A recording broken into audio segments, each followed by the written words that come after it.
If everyone would take their seats, we're going to get our meeting started. Thank you.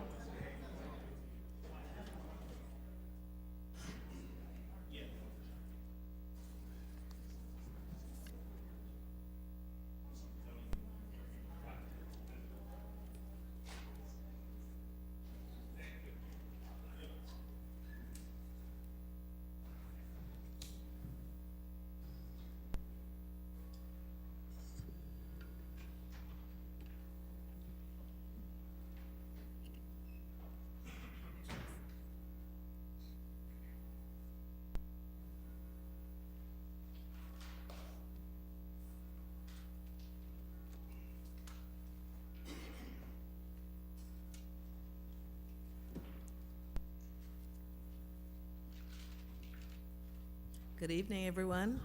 It is 6 o'clock p.m. on Tuesday, November 14th, 2023. I'd like to call the meeting of the Peoria City Council to order. I'd also like to welcome everyone in our council chambers and those listening on channel WCBU and cable channel 22. Clerk, council mics are open. Please call the roll. Mayor Ali, Councilmember Allen, Present. Councilmember Sear, Councilmember Graham, Here. Councilmember Jackson, Here. Councilmember Jensen, I'm sorry, I'm like, wrong list. these are old ones. I apologize.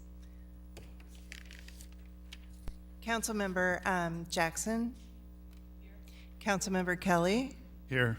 Councilmember Euler, Councilmember Riggenbach, Councilmember Velpula, and Councilmember Vespa. Gordon Young. Here. And Councilmember Gordon Young. Present. Thank you. We have a quorum present, Madam Mayor. Thank you, Madam Clerk. Please join me, everyone, and stand for a moment of silent prayer or silent reflection, followed by the Pledge of Allegiance.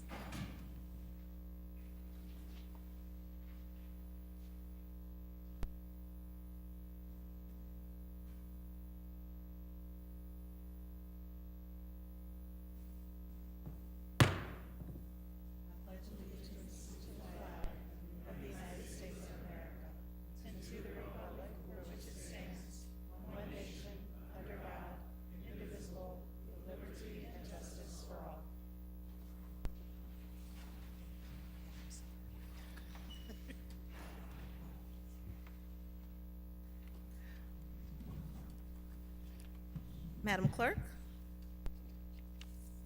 We have several proclamations for tonight. We have 5 proclamations, and in light of that, I've asked several council members to help me in the reading of the proclamations. The first is the proclamation on Native American Heritage Month, and Councilmember Allen is going to read that proclamation. Thank you, Madam Mayor. I'm going to ask for grace ahead of time in case I mispronounce any of these words out of respect. Whereas the history and culture of all of the great nation have been significantly influenced by American Indians, Alaskan Native peoples, and indigenous peoples, and whereas the contributions of the Native American Indians has enhanced the freedom, prosperity, and greatness of America today. Their customs and traditions are respected and celebrated as part of rich history throughout the United States, and whereas the name Peoria derives from the Algonquian language spoken by the Peoria tribe of Indians of Oklahoma. While Peoria originally meant comes carrying a pack on his back, a more modern translation has defined it as to dream with the help of Matayo.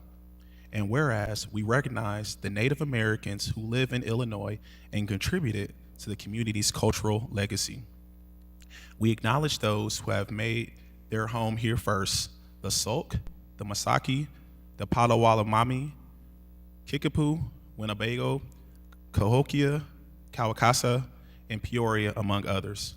And whereas Native American Awareness Week began in 1976 and recognition was expanded by Congress and approved by President George Bush in August 1990, designating the month of November as Native American Indian Heritage Month. Now, therefore, I, Rita Ali, Mayor of the City of Peoria, do hereby acknowledge November as Native American Indian Heritage Month in Peoria, Illinois, dated this 14th day of November 2023 AD.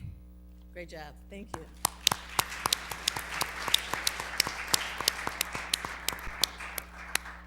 Our next proclamation recognizes Diwali Awareness Day. It will be presented by Councilman Velpula.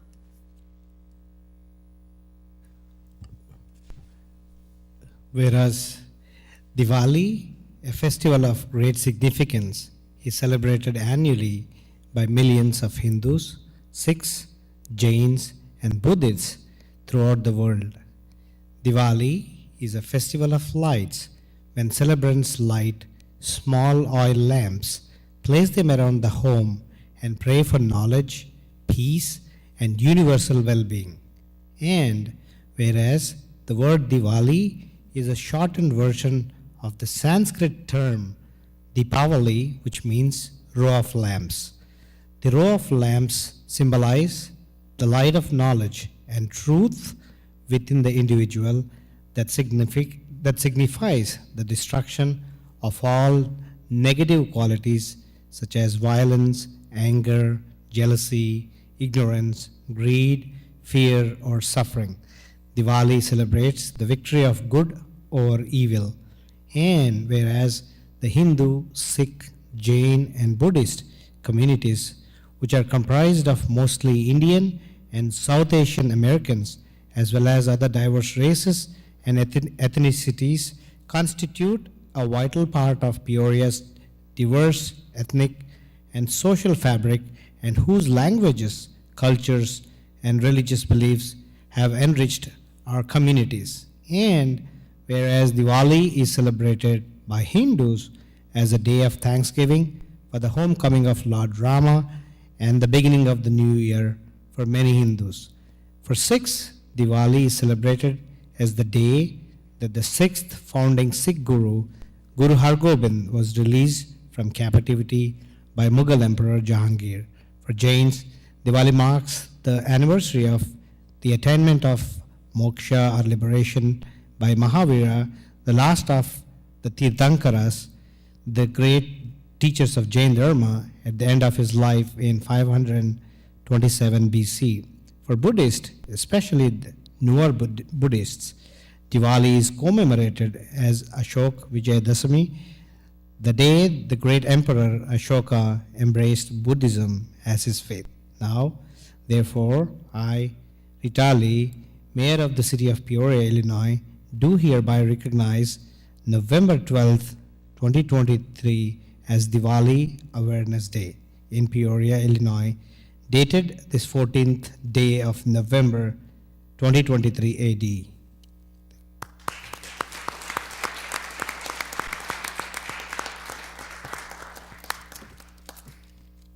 Councilman, we're going to recognize. Yeah, we have Mandar Patekar, and he's here to receive the proclamation, and he does a lot of seva in Peoria, and I let him speak. Thank you, Honorable Mayor and the City Council for this opportunity. First of all, Namaste, which is a Hindu greeting, which means the divinity in me recognizes the divinity in each of you. This week, Hindus are celebrating Diwali, which of course is a festival of lights. Just as a single oil lamp can light millions of other lamps without diminishing its own power, so can the light of wisdom. Each of the 5 days of Diwali celebrates the relationship between brother and sister, husband and wife, the power of women, animal welfare, as well as the victory of good or evil. We Hindus are celebrating Diwali by conducting Seva Diwali, which is a food drive which we have been doing in Peoria for last 17 years. Last year, we collected and donated 30,000 pounds of food and non-perishable items which were divided for the Center of Prevention of Abuse, Neighborhood House, and Trevin School. Nationally, last year, we donated 600,000 pounds of food. Finally, I pray that this Diwali light the flame of wisdom in the hearts of all and bring peace, much needed peace, to the world. Thank you. Thank you, sir. Thank you.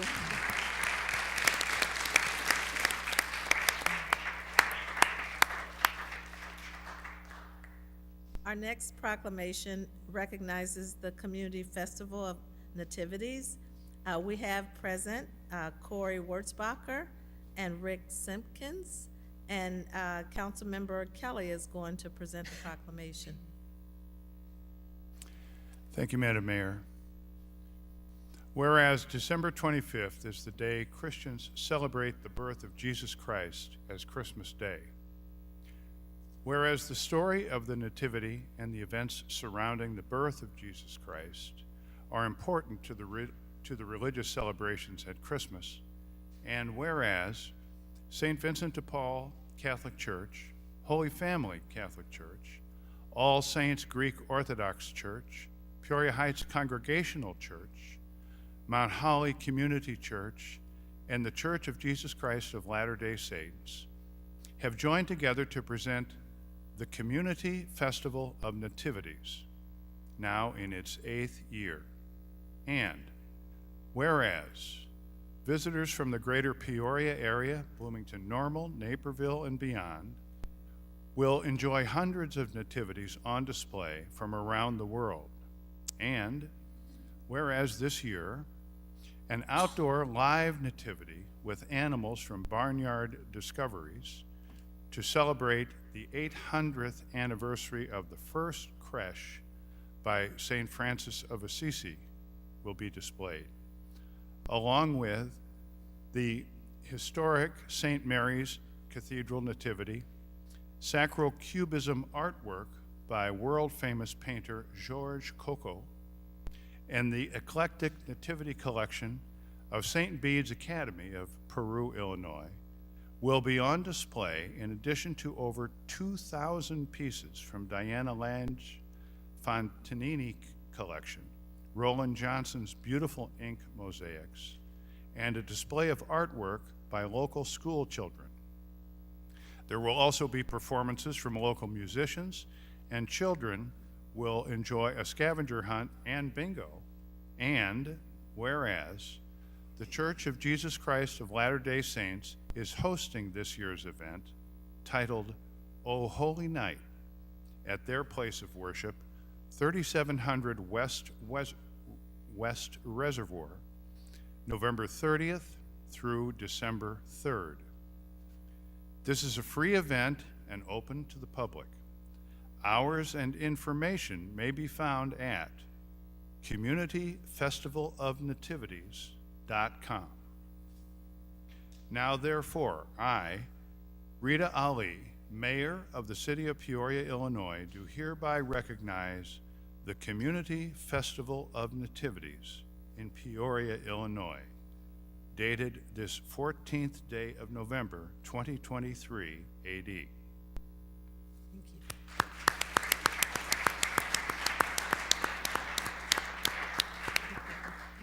Gentlemen. Yeah, thank you very much, and appreciate Mayor Ali and your recognition of the Community Festival of Nativities. It is truly a wonderful opportunity to bring community together. It's a wonderful opportunity where multiple congregations, as was read, come together in a lot of service hours and efforts, sharing and enjoying the birth of Jesus Christ. We have wonderful opportunity to just enjoy in the wonderful spirit of Christmas, the wonderful teachings of our Lord and Savior Jesus Christ, and in the spirit of just bringing us together. When we do celebrate with multiple congregations in Christianity, but different, slightly different beliefs or of that Christian beliefs, What we're showing and emulating is when we come together on a common purpose to uplift and to share and invite people to come and be better, that's really what the Community Festival of Nativities does for the community. And it's going on for 8 years now, and it gets better and better each year. So we just encourage for you to share with your family, your neighbors, your communities, school children, preschools, elderly folks that would love the spirit of Christmas in their life this year. It's a wonderful opportunity. Thank you very much.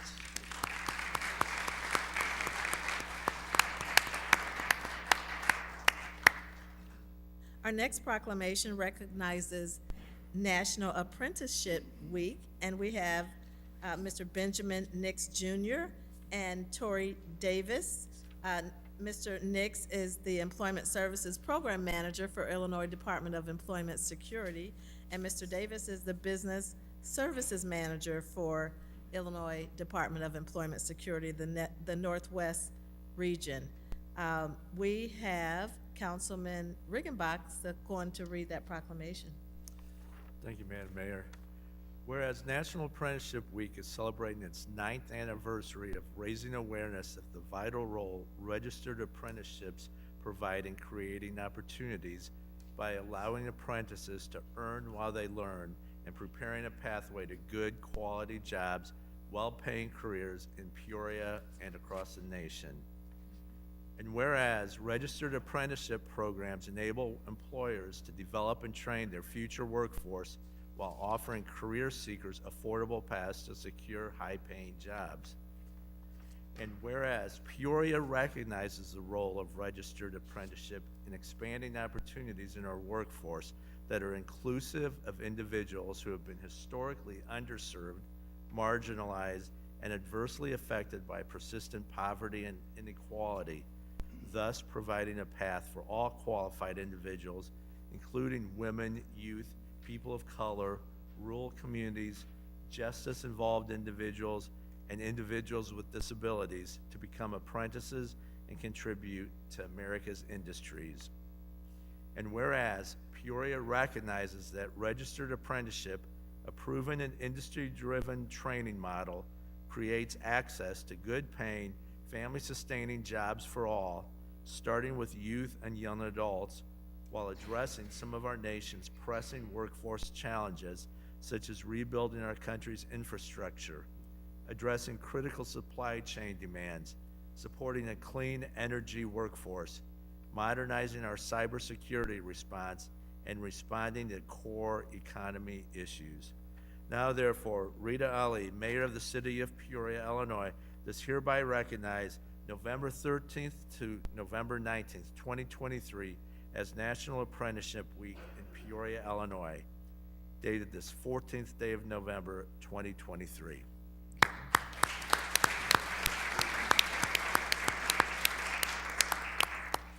Thank you, Dr. Ali, and to all of you, our city council members. I do want to say that it is important to recognize the jewel that we have here through Illinois Central College of the apprenticeship program that they are spearheading and leading in that innovation and bringing people into a place where they can find training, education, and gainful employment. I do want to give this time to what I would consider an ambassador for the program, a young lady by the name of Kiana Pittman, who is here, and I would like for her to share her story. Good afternoon, everyone. I will start by saying that for me personally, my story is very unique because not only am I an ICC apprentice, I was also a product of the Woodruff CTE program in the industrial field, so that was pretty fun for me. But I do have to say that this apprenticeship kind of gave me a grasp of what it means to be an adult. Straight out of high school, like literally I was 17 years old in a foundry, and I've been there since, and I've grown so much as a person, as a worker, as a student, and as a citizen of the city. And I am proud to say that I was able to do that because of this this apprenticeship, and I would love for you guys to, if you don't know about apprenticeships, look into it. If you do know about apprenticeships, try and push your children, your grandchildren into it. It is a great opportunity, and we want to see all these kids succeed. So I say, if you have that knowledge of that apprenticeship program, or if you don't have the knowledge, try and learn about it, try and push it, let's strive to get our youth, the youth that we want it to be. Well said, both of you.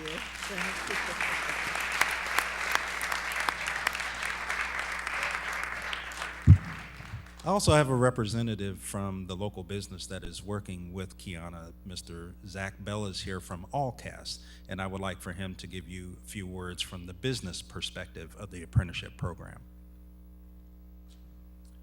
Good evening. I'm Zach Bell from Allcast Company. I'm the facilities manager out there. We're a permanent mold aluminum foundry, and I have struggled to find employees for quite a while. I graduated from ICC, and actually 6 years to the day today, ICC started an initiative to start up apprenticeship programs again, and they started with the industrial maintenance program. So from day one, I was on board with ICC, trying to help them mold a new apprenticeship program. The very first year they offered it, I sent 2 students through it. It was very successful. The quality people they found us was wonderful. The education was great. I knew the kind of education they'd be getting because I went through a similar program years before that. Fast forward a couple years, Kiana came to us through Woodruff's construction skilled trades program. She came through as a intern, so she came in as a tour for Woodruff winter of 2019, and something just clicked. She was drawn to Allcast, thankfully. So early 2020, she started her internship. Unfortunately, COVID cut that short, but we were impressed with her enough that once she graduated, we hired her on full time, and we were still impressed with her work ethic and her, just attitude towards things, a willingness to learn new things. So I again partnered up with ICC for an industrial apprenticeship, and also got with Norm back here through CareerLink, and he has helped us with tuition reimbursement. So that helps out, especially smaller companies like Allcast, to be able to help people like Kiana get into the trades. I just thank everybody. This is a win-win for everybody, business It and is. workers. Yeah, congratulations. And our final person, I have Norm Griffin is our Title I partner through CareerLink. Thank you. I just wanted to say how proud we are of Kiana and all her accomplishments, all the barriers she's broken. This is why CareerLink exists. This is why we do what we do. Just to give people opportunities that work hard. She got almost straight A's. Just give her a hand. Thank you.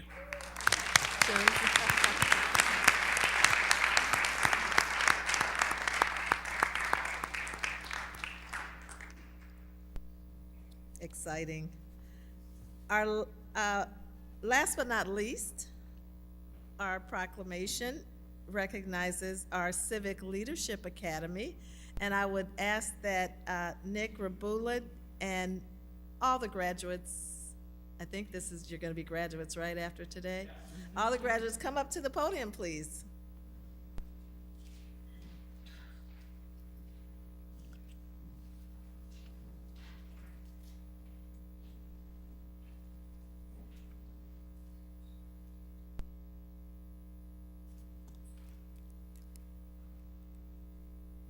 Nick, you're the spokesperson, right?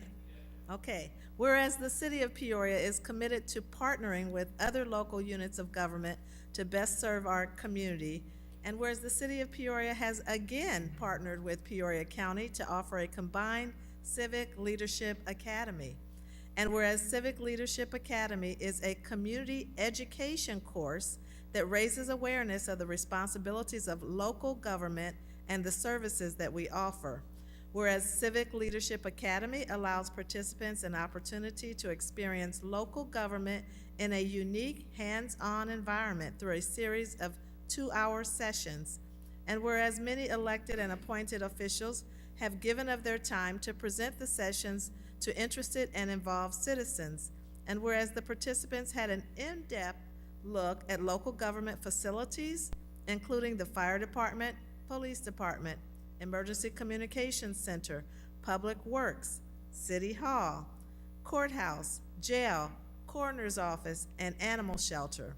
And whereas the Civic Leadership Academy participants are deservedly graduating tonight, now therefore I, Rita Ali, Mayor of the City of Peoria, Illinois, and on behalf of the Peoria City Council, do hereby recognize and congratulate the Civic Leadership Academy in Peoria, Illinois.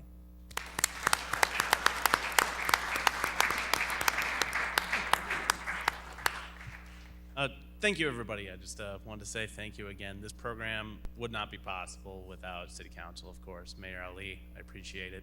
I know you said them out loud. I just wanted to thank everybody again, Chairman Dillon and the Peoria County Board, the Coroner's Office, the Sheriff's Office, Jail, the Fire Department. I believe I saw the Chief here earlier tonight. Yes. If he's out there somewhere, thank you. Animal Protection Services, the Emergency Communications Center as well. And I believe I saw Director Blaney tonight. He's somewhere around here. The Police Department, Chief Echeverria, appreciate it, and Public Works Building as well. There's a whole lot that goes on in this program to really give insight into what local government does for the residents of Peoria and Peoria County. And I hope that everybody got a little bit of insight out of it, a little bit of education, and it was fun too at the end of the day. And the program's been going for 15 years at the very least. The oldest document I found in my desk is from 2008, so that's kind of where I get the number from. I wanted to introduce everybody here. I wrote them all down just to make sure I didn't forget everybody, so maybe give a little wave or something, you know, say, yeah. Cristel Cruz and Beatriz Frausto, John Plozak, Amy Cusack, Elisa Hefner, Kelsey Wright, Veronica Haskell, Bookie Robertson, Gabriel Guevara, Gavin Hunt, and Kim Green. And there may be some faces you recognize in here, and it's just a great group this year, and I was really happy to be able to host it, and thank you again for hosting us. Have a good night. Fantastic.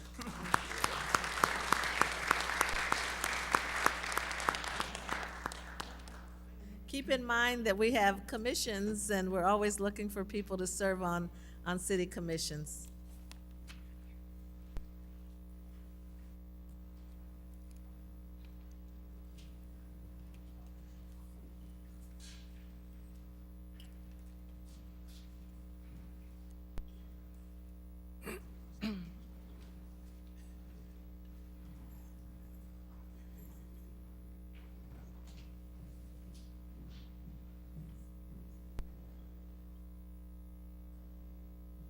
Madam Clerk? We are at the approval of the minutes. Councilmember Riggenbach? Thank you, Madam Mayor. I move to approve the minutes of the special city council meeting held on October 17th, 2023, the minutes of the regular city council meeting held on October 24th, 2023, and the minutes of the special city council meeting held on October 31st, 2023, as printed. Seconded by Councilmember Velpula. Any questions? Councilmember Allen? Thank you, Madam Mayor. Corporation Counsel Hayes, since I did miss the meeting on October 31st, should I abstain, or how should we carry? You're able to vote on approval of the minutes, even if you weren't present. Thank you, sir. Thank you, Madam Mayor. Very good, yes. Please cast your ballots. Motion passes unanimously. Madam Clerk? We have one public hearing. 23-358 is a public hearing regarding the 2024-2025 biennial budget, and we'll need a motion to open the hearing. Yes. May I get a motion to open, moved by Councilmember Kelly, seconded by Councilmember Allen. Please cast your ballots. Motion passes unanimously. Is there anyone present that would like to speak regarding the 2024-2025 biennial budget?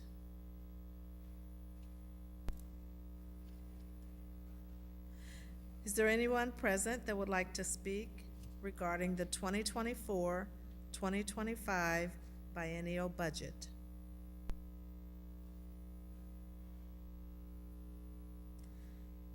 And finally, is there anyone present that would like to speak regarding the 2024-2025 biennial budget? May I get a motion to close the public hearing? Moved by Councilmember Graham, seconded by Councilmember Kelly. Please cast your ballots.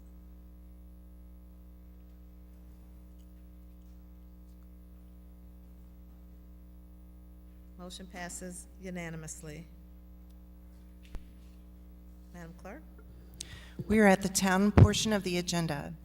23-359 is a request from the town officials to approve the October 2023 actual expenditures and to approve the November 2023 anticipated expenditures for the town of the city of Peoria. Trustee Graham, Move to approve as outlined.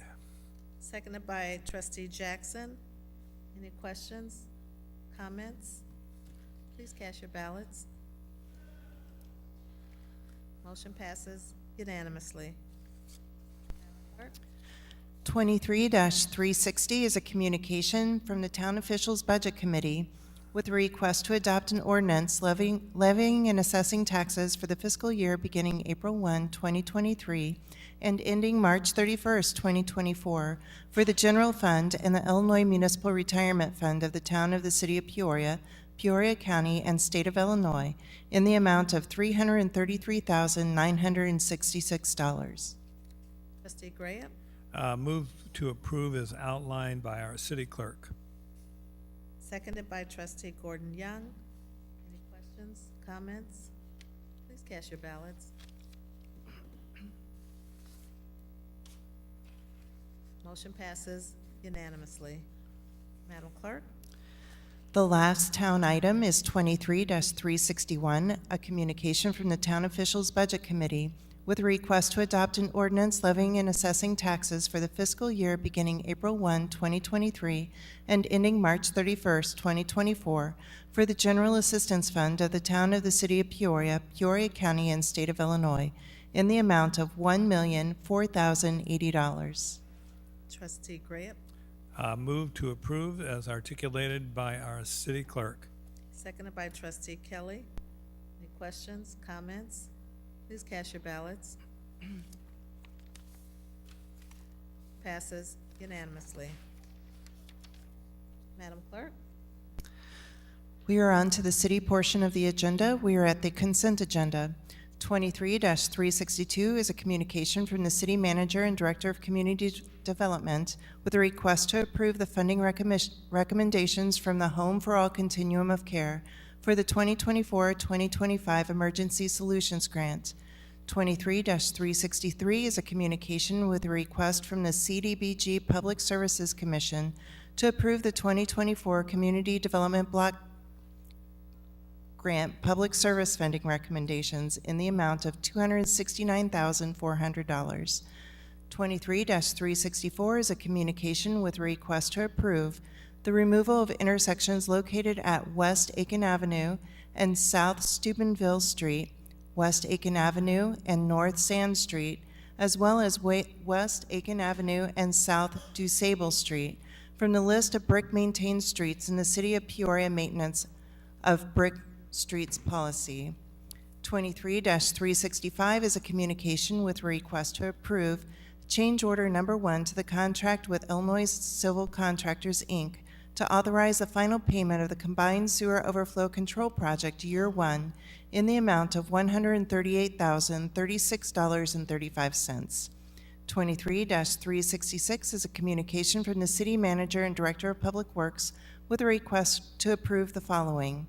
A First Amendment to the agreement with Crawford, Murphy, and Tilley for an extension through December 31st, 2025 in an amount not to exceed $515,000 for Stormwater Program Manager Engineering Services. B, a First Amendment to the agreement with Hanson Professional Services for an extension through December 31st, 2025 in an amount not to exceed $120,000 for Transportation Program Manager Engineering Services. C, a First Amendment to the agreement with Mead and Hunt, Inc., previously Symbiont Science, Engineering and Construction, for an extension through December 31st, 2025, in an amount not to exceed $620,000 for Combined Sewer Program Manager Engineering Services. And D, a First Amendment to the agreement with Millennia Professional Services of Illinois for an extension through December 31st, 2025, in an amount not to exceed $615,000 for Construction Program Manager Engineering Services. 23-367 is a communication with a request to approve a 5-year agreement with Flock Safety, Inc. for 71 license plate reader cameras. 23-368 is a communication with a request to approve an agreement with Axon Enterprise, Inc. for a TASER 10 bundled package, including 11 TASER 10 devices, associated equipment, and extended device warranties. 23-369 is a communication with a request for the following. A, to approve an agreement with the Illinois Department of Transportation for the city's participation in D4 Bridge Washing 2024 in Peoria, Marshall, Mason, and Tazewell counties. And B, approve a funding resolution for the city's cost participation in the D4 Bridge Washing 2024 in the amount of $34,500 plus contingencies. 23-370 is a communication with a request for the following. A, approve a local agency agreement with the Illinois Department of Transportation to request 80% STU funding in an amount not to exceed $2,421,000 for the Pioneer Parkway and University Street intersection project. And B, approve a resolution authorizing the city's estimate minimum local agency funding match in the amount of $4,179,000, subject to IDOT approval for the Pioneer Parkway and University Street intersection project. 23-371 is a communication with a request to approve a resolution for signatory authority with the Illinois Department of Transportation for authorizing the city manager to sign federal funding forms and electronic signature forms on behalf of the city. 23-372 is an appointment by Mayor Ali to the Advisory Committee on Police Community Relations with a request to concur of Al Kuzan Jr. 23-373 is an appointment by Mayor Ali to the Fire and Police Commission with a request to concur of Makisha Armstrong. And that concludes our consent agenda. Thank you, Madam Clerk. Are there items to remove from consent? Councilmember Jackson? Thank you, Madam Mayor. Yes, item number 23-364. Thank you. Councilmember Graham? The same item. Okay. Councilmember Velpula? Madam Mayor, 23-362 and 23-363. Thank you. Can I get a motion to approve the rest of the consent agenda? Moved by Councilmember Euler, seconded by Councilmember Allen. Thank you. Please cast your ballots. Motion passes unanimously. Madam Clerk? 23-362 is a communication from the City Manager and Director of Community Development with a request to approve the funding recommendations from the Home for All Continuum of Care for the 2024-2025 Emergency Solutions Grants. Councilmember Velpula? Madam Mayor, I serve on the board of Center for Prevention of Abuse, so I'd like to abstain from voting on that. Understood. Can I get a motion by someone else? Moved by Councilmember Euler, seconded by Councilmember Allen. Please cast your ballots. Motion passes with one abstention. Velpula. Madam Clerk? 23-363 is a communication from the City Manager and Director of Community Development with a request from the CDBG Public Services Commission to approve the 2024 Community Development Block Grant Public Service Funding recommendations in the amount of $269,400. Councilmember Velpula. Thank you, Madam Mayor. Again, I work at College of Medicine at Peoria, and I also serve on the Board of Center for Prevention of Abuse. So I would like to abstain from voting. Understood. Thank you. May I Thank have you. a motion to approve? Moved by Councilmember Kelly, seconded by Councilmember Riggenbach. Please cast your ballots. Passes with one abstention. Velpula. Madam Clerk. 23-364 is a communication from the City Manager and Director of Public Works with a request to approve the removal of intersections located at West Aiken Avenue and South Steubenville Street, West Aiken Avenue and North Sand Street, as well as West Aiken Avenue and South DuSable Street from the list of brick-maintained streets in the City of Peoria Maintenance of Brick Streets policy. Councilmember Jackson. Thank you, Madam Mayor. First of all, I just want to begin by thanking the Public Works Department for finally looking to repair what has been a long-standing problem. But I do have some questions with regards to our red brick paved streets. First of all, I live on a street that has the red bricks, and I must say,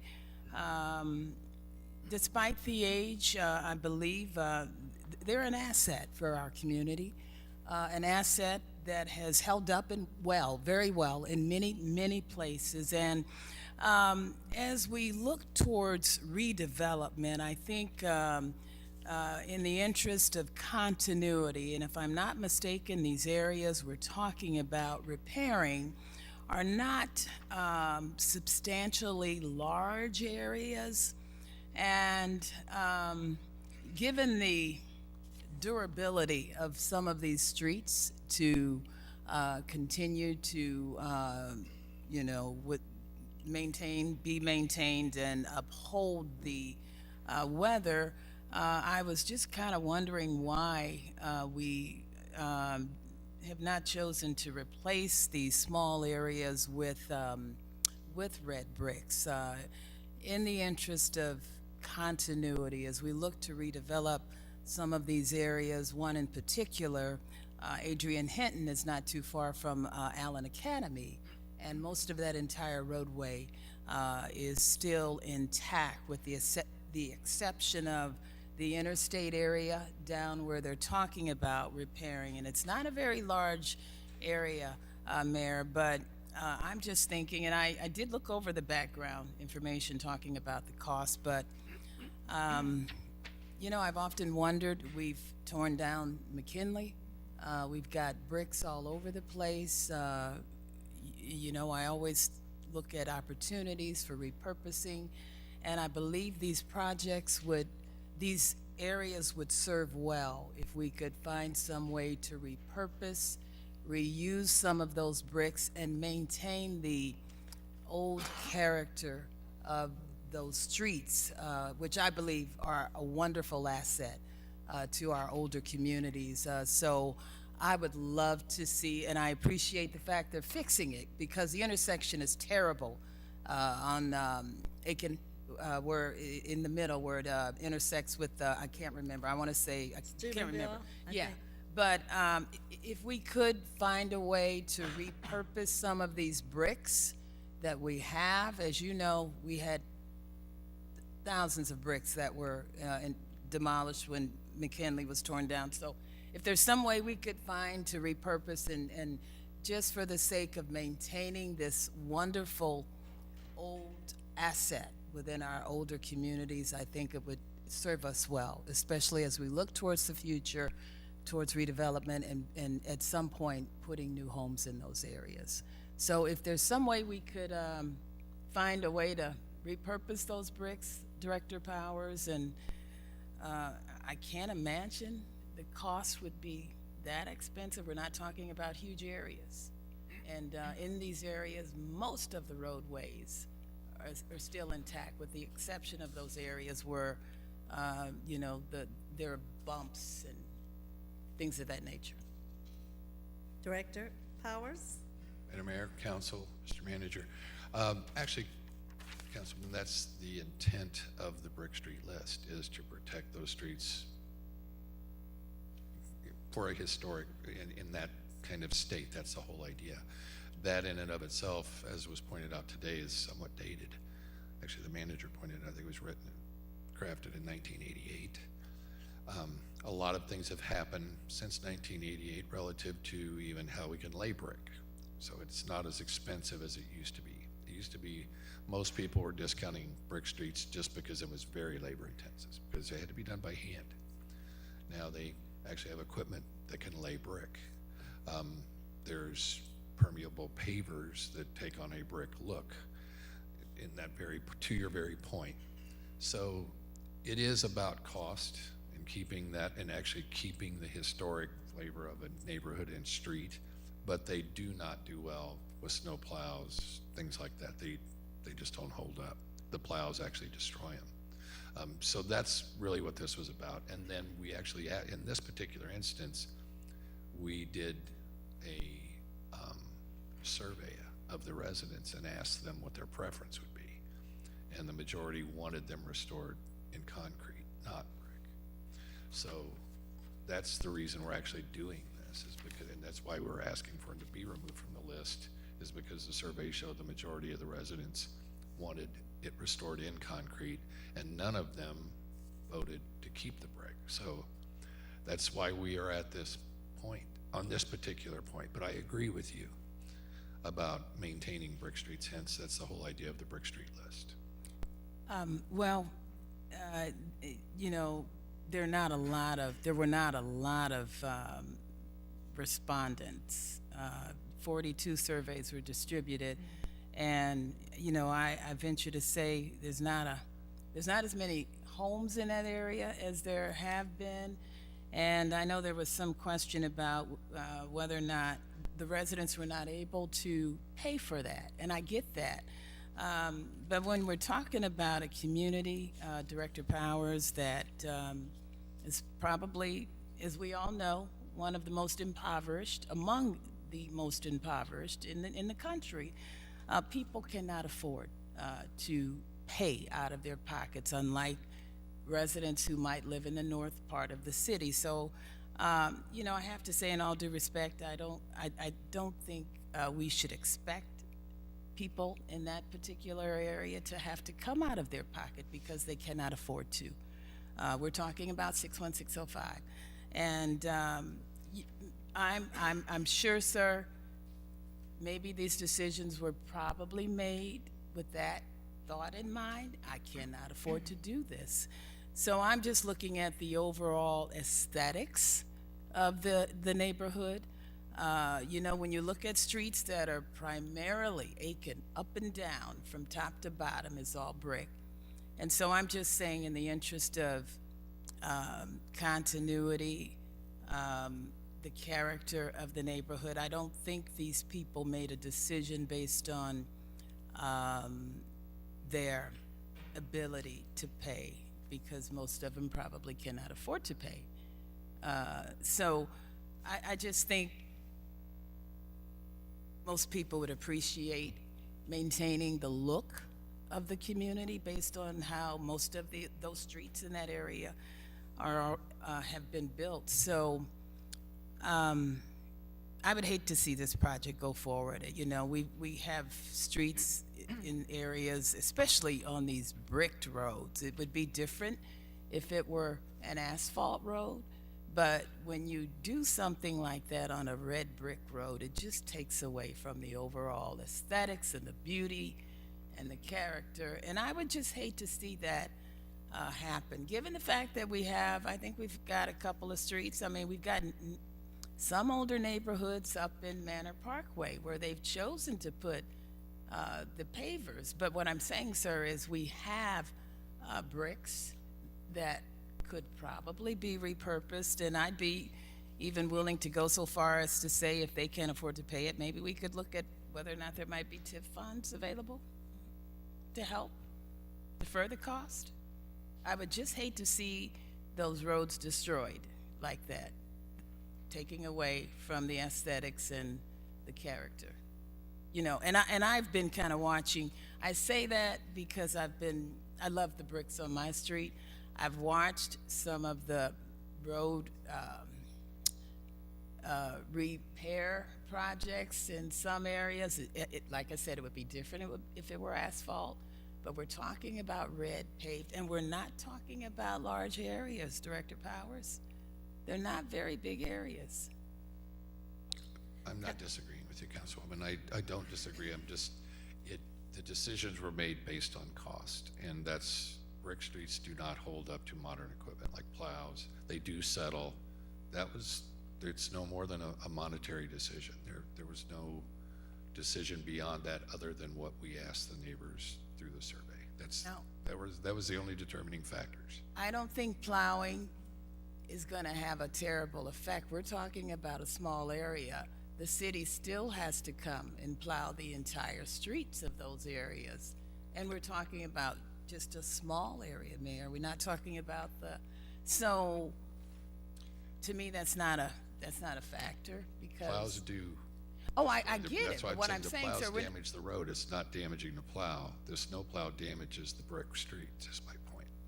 okay. Woman, I grew up on a brick street, 1208 West Johnson Street, and when the bricks were intact, they looked beautiful. They have character. They add character. But when the bricks start to get damaged, we had so much patchwork right down the middle. There was patchwork right down the middle, and then I'm just looking at some of the pictures. Yeah. There's patchwork here and patchwork there, and then it doesn't look good anymore. No. And No. you know, just like when the plows come through and destroy the bricks, it's And I not agree. a good look. I agree, Mayor. And what I was just getting at is that on Aiken in particular, we're just talking about a small area. And you're right, Mayor. Most of that street, I would say, if I'm not mistaken, I would say 80% of that street on the other side of Allen Academy is still all intact. I could see if it were, 50, 70% brick torn up, but I think most of that street, the red bricks are still intact. If I'm not mistaken now.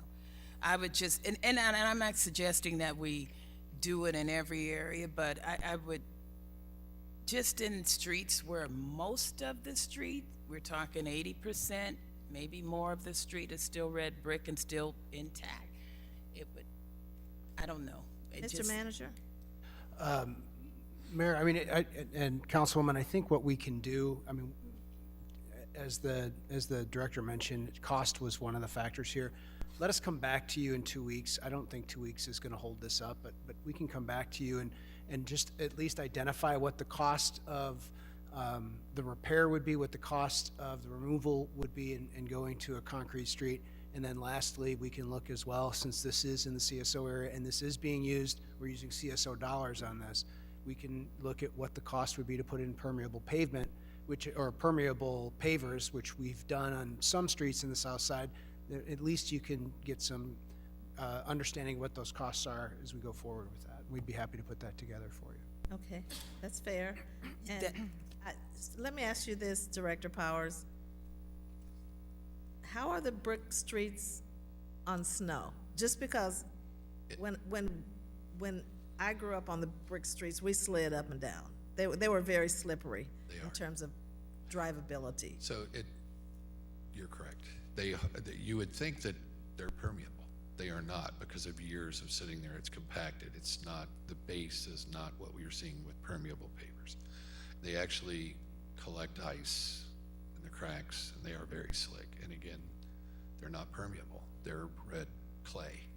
So they hold the water on the surface of the street and it freezes. And again, then the plows further damage the bricks. As you see, most of them are rounded off, or we pull them up, and then we can only replace them by hand because it's piecework, or they end up filled as a pothole just to be expedient. But they do not do well with the winter.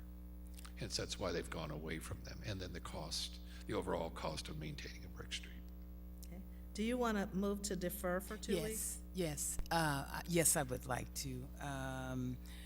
Yeah, if we could do that. And I think for the folks who've lived here all these years, this is the Midwest. And we haven't learned how to drive by now. Help us. Yes, I would like to. That motion is seconded by Councilmember Graham. Oh, no, no. I thought you raised your hand to second. Oh, okay, all righty. Can you turn your light on? Thank you, Madam Mayor. Councilmember Graham, turn your light on, please. Seconded by Councilmember Kelly. Councilmember Graham? Yes, I thought my light was on.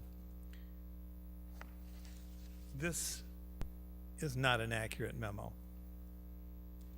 The idea that we have a policy going back to April 5th, 1988, governing brick streets is flawed. It's not true. We had a council under manager Michael D. McKnight and Stephen Van Winkle, Public Works Director, that decided that we were no longer going to ruin the look of brick streets by doing what the mayor just described, throwing down asphalt to repair an otherwise very nice looking, attractive brick street. And I remember the discussion that night. And what was in the crosshairs then, Councilman Riggenbach, were those brick streets in the East Bluff. We have brick streets all over the city, and I do not think the first district should be treated any differently than any other district. And the idea that we would ask people on the south side to pay for something when we weren't asking the people on the East Bluff to maintain those beautiful red brick streets. And when we heard from the Public Works Director, who was sitting right about where our Journal-Star reporter is, he said, we have materials to fix these brick streets. He said, it just takes a little longer to do it, but we have plenty of brick to do the repairs that way. So, Council, if you don't want a mishmash, if you think it's despoiling large parts of the city that are historic and not consistent with the goals of the council to maintain the historicity of the city, we can continue to maintain the streets on the West Bluff, Center Bluff, East Bluff, South Side as they are. And come to find out, with the passage of time, we're hearing that brick is rather permeable. Seems like the more things change, the more they stay the same. So there is a huge change in trajectory of policy you all would be signing on to if you allow this to happen, because this has implications for brick streets everywhere. And I'm going to fight for the first district just as I would for the second, third, fourth. My colleague laid out the case beautifully. And the idea that we would have policy, April 1988, which has been superseded many years later, as what should be influencing our decision on this, somebody's not doing the homework from our administration.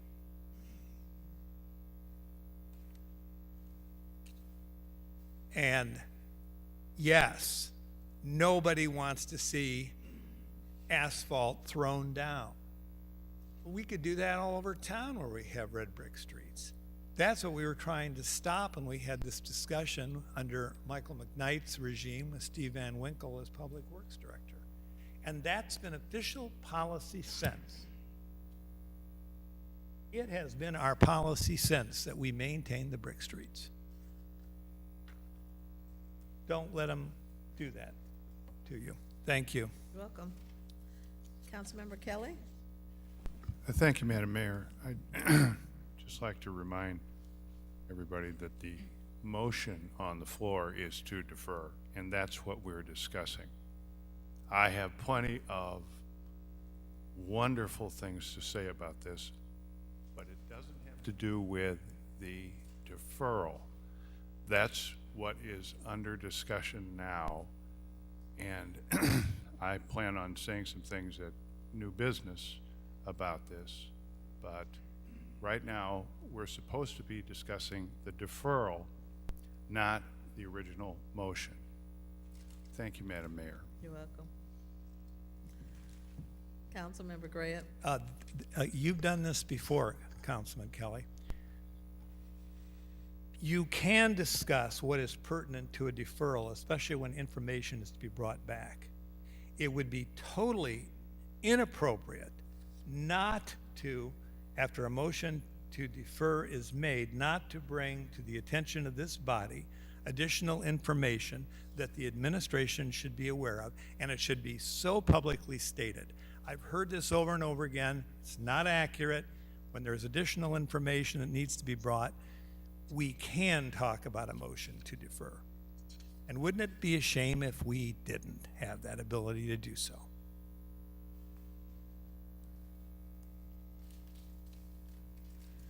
Any other communication? The motion is to defer. Please cast your ballots. Motion passes unanimously. That completes our consent agenda items. Madam Clerk? We are on to presentations.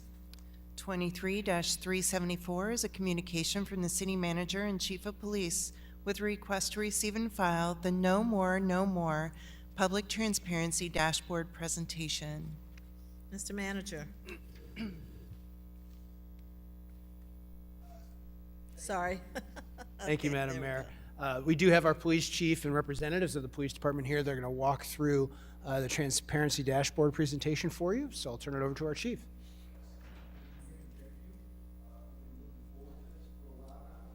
July of July of 2021, when I was going through my interview process with everybody was part of that, we talked about the transparency dashboard, and I wanted to bring that to fruition, and due to the talent of Jacob Mushan and Jason Biller, our city GIS manager, we have gotten a lot of movement on this, and we're going to present that. But before we present that, I'd really love for our chaplain, Linda Butler, to step up. She gave me a letter the other day, referenced this, and I thought it'd just be appropriate if she could read this to you guys and just kind of share where kind of the name of No More came from and how we kind of arrived to this moment today. And we'll try to make it short because we know that the chief's daughter, the fire chief's daughter, got her first game in basketball today as a senior. So we'll do what we can, Chief.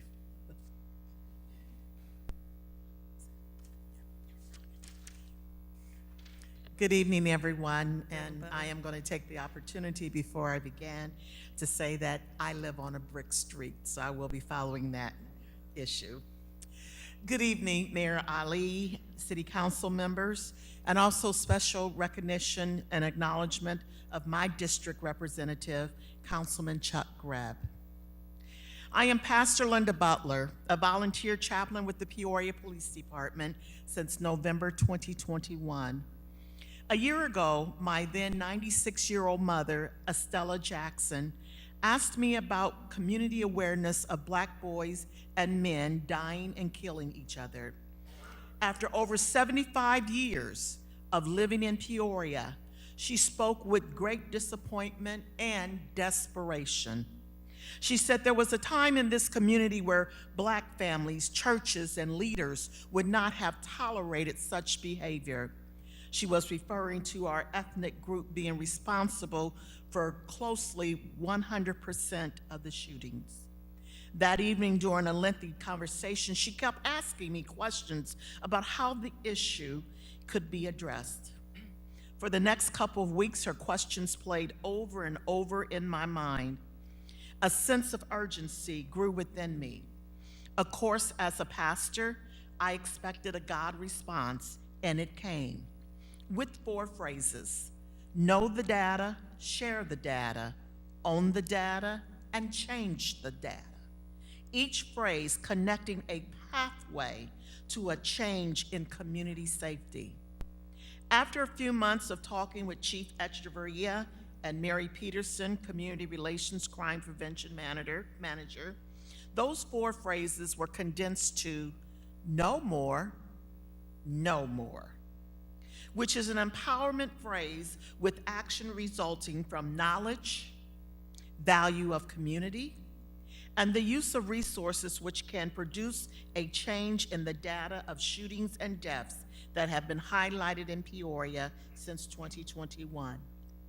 No more offers hope and future prosperity to our youth, young adults, and their families. I am grateful for a mother, soon to be 98, who remembers her care of community 50 years ago, and she continues to want the best for Peoria. This issue of gun violence in Peoria needs to no longer be discussed behind closed doors, but open discussion for all to hear. No more, so there will be no more. I am my mother's voice and passion in seeking a change, and I am excited that the rest of Peoria can join us. Thank you, Pastor Butler. Thank you. And and to her point, there's been many conversations that are being had around this, but we really want to put this information out to the public because we believe in the transparency and legitimacy and trust that we can build. So the vision of the No More campaign is shares information that results in transparency, legitimacy, and trust to achieve a safer community. The mission is to empower our community through transparent and honest communication to change lives and reduce crime. We are committed to working with our stakeholders to build trust and create a safer Peoria. And our purpose, this campaign strives to build trust, peace, unity, and partnership throughout Peoria. Our theory is that by being transparent with real-time and accurate information, we will build relationships with the community that are based on trust. These relationships will foster collaborative partnerships with the Peoria community. The desired outcome is for residents to feel a sense of responsibility to share information, resulting in a reduction in crime in Peoria. No More will become or is a tab now on our new Peoria Police Department Transparency Dashboard, which will be released right after the City Council tonight. And I'll let Jacob Mushan talk about that. The Transparency Dashboard will be key to the No More campaign, and it will go live immediately after this presentation. Community policing involves 3 key elements: developing community partnerships, engaging in problem solving, and implementing community policing organizational features. This transparency dashboard is being designed with those 3 elements in mind. 1, you will see how our officers engage the community to encourage active partnerships with the people we serve. 2, how we use the data to proactively identify problems, develop innovative responses, and evaluate the results. 3, how the use of technology will provide access to accurate community information to enhance two-way communication that supports community policing partnerships and problem-solving efforts. The Transparency Dashboard is a one-stop view for residents to see information about crime, statistics, events, and resources. This dashboard will report on items including shots fired, shootings, homicides, motor vehicle theft, and more. Also, events and activities hosted by or in collaboration with the Peoria Police Department will be posted here as well. And so we want this to, at some point, our calendar that's in there will act as a funnel for all our other agencies that we partner with to have their events and have a place for our community to go and find, okay, this is what's occurring on this day at a one-stop shop. With that, I'm gonna pass it off to Jacob Mushan. Thank you, Chief. Madam Mayor, members of council, as the Chief said, my name is Jacob Mushan. I'm the crime analyst for the Peoria Police Department, and at the direction of the Chief, started building this dashboard several months ago, and it has taken some time. So with that being said, as we go through this, there's actually an area for you to take a survey, not just you, but anybody. And we really ask that members of the council and the community to please fill out that survey. If there's something you want in the dashboard that's not there and we can do it, we'll get it there. If there's something you don't like and it's not user-friendly, we'll do our best to adjust it. So we fully understand as we move forward that there will be adjustments, especially as we update our CAD and RMS system. There will be a lot of adjustments, and this is only the tip of the iceberg of what this is going to be. This will be our homepage, as you can see here, for the Police Transparency Dashboard. In it, we have our message from the chief, which he went over a second ago about why this was developed and what we're looking to do with it. Here's where you can fill out our survey here. We can go to that right now, show you how quick and simple it is. You can go through, you can tell us, was it easy to find? Was it easy to use? Did you understand it? And then you can give feedback. And all you have to do is fill that out, click submit, and we'll get it directly. Again, please fill that out so that we can tailor this to the community. From here, all these, you'll be able to see our community engagement. You'll be able to see our workforce diversity. You'll be able to go to our crime stats. On our homepage also, you have the police department's homepage and how to get in contact with the leaders of the police department. The chief felt very strongly that the community needs to know who their police department leaders are and how to get in contact with them, going all the way down to who are patrol lieutenants and what shifts they are, so the community can get in touch with those involved. On here too, you will also see a link to our Facebook account, so as we are doing our press releases there, the press releases will automatically be updated here as well. Under community engagement, you will be able to find our community officers or our resident officers. Here, not only will you be able to see who they are, but they will be posting events that they are having. You will see who they are, a little bit about them, where they reside, and be able to get contact information on how to get in contact with that. As we develop this further, again, calendars will also be linked to their events that they host and that they're involved in, so that the community members around that area can get involved. We've talked a lot, and we'll see if it's going to load.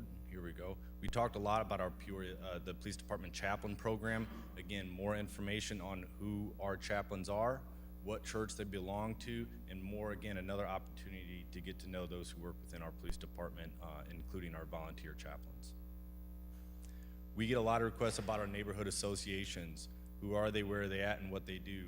So by going through this, you'll be able to see the neighborhood association, and as we build out, you'll also be able to click and be able to get all the contact information, email, phone numbers, and everything else.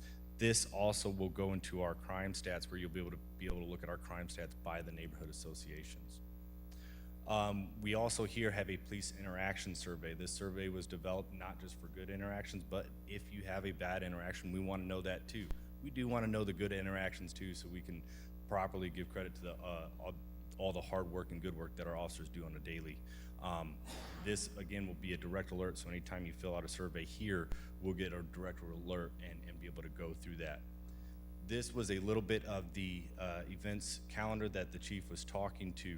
What this event calendar allows us to do is that there's actually a community-facing side of this dashboard, and as we push out and develop more community organizations, we'll be able to go in and submit their own events to this calendar, so it won't just be police department events, but through this event, they will be able to see what the event is, they'll be able to see where it's at, they can get directions to it, and not only that, if this is an event you have to register for, they'll be able to register right here and submit and be done. So there won't be go here to submit or fill out this document and email it to this person. You just click register and then you're done, and we get all of that. Under workforce diversity, you will be able to see, and this page will continue to develop, but you'll be able to see the police department's current diversity within the police department. You can look at our commissioned officers as well as our civilian employees. That's updated every time we lose somebody or we gain somebody. That'll be updated there. One of the big parts is going to be our crime stats. So we get a lot of questions about gun crime. Is it up? Is it down? How's it trending? This is where you're going to be able to go and find it. So there's two parts of this. One, we wanted to make the numbers pretty easy to find. You know, are we up or are we down? Well, we're 17% up right now in shooting incidents, and we're 22% up in gunshot victims. What we have a lot of is requests for information on demographics, one. So this will be updated again every time there's a new shooting incident incident, this information gets updated and we'll show you the demographics of, and you can see it actually said it there, this was updated 9 seconds ago. So it's good to know that it's still accurate on what the demographics of our shooting victims in Peoria are. If you want to take a deeper dive, and this is where we're really gonna need a lot of feedback, is this is our gunshot victim dashboard.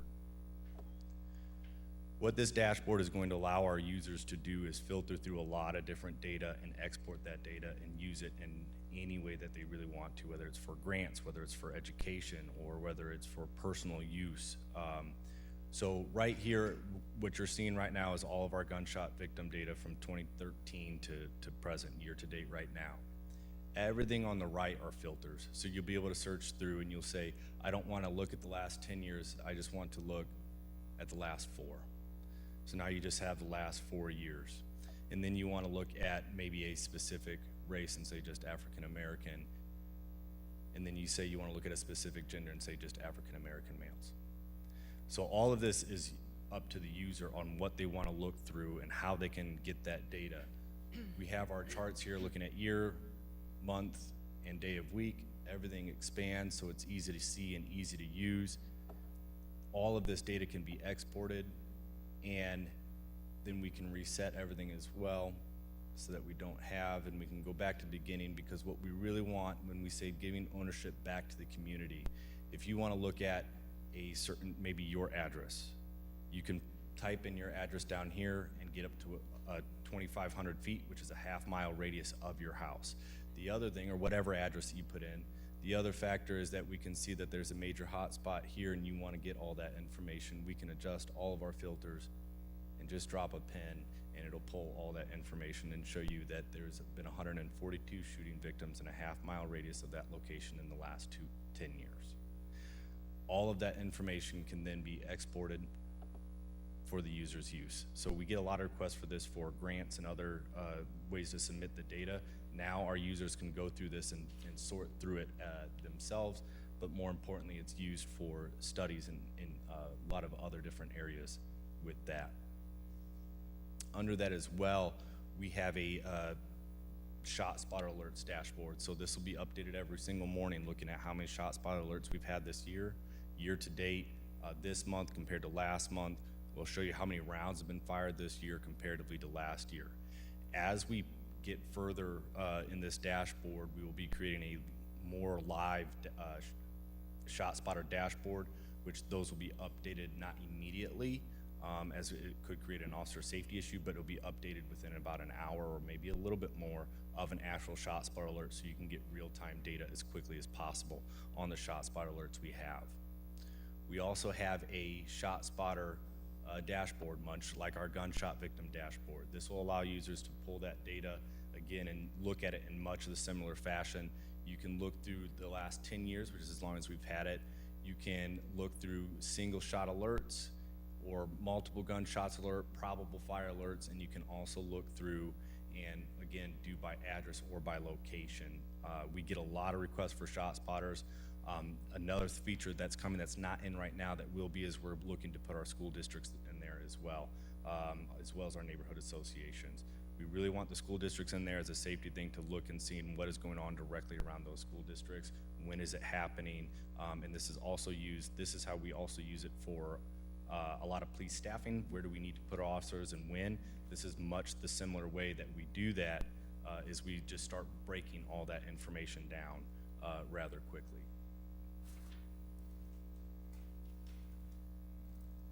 On this dashboard as well will be, this is one of the areas where, we talked about that we're updating still. Once the data is input here, this will tell you whether our crimes against persons and property and society, where they stand now versus year to date. So again, that's another area where people can look and see, is crime up, is crime down, and how's that looking? What is available right now too is our public crime map. So this will be updated every day, and it holds 30 days of data for the last 30 days. And this will allow users to look at arsons or any other one of these contributing factors again, and also set their own different filters, much the same way as we showed you in the last 2 dashboards as well, that all of this can then be exported as well. So we're not just looking at gun crime, we're looking at every other crime here. So Right now, the city has crime mapping, and we're slowly developing this to be our one-stop shop for all our crime data and crime information. From here, you can also submit a tip 411, and then several other additional resources. As the chief said, this is also the home site for our No More program.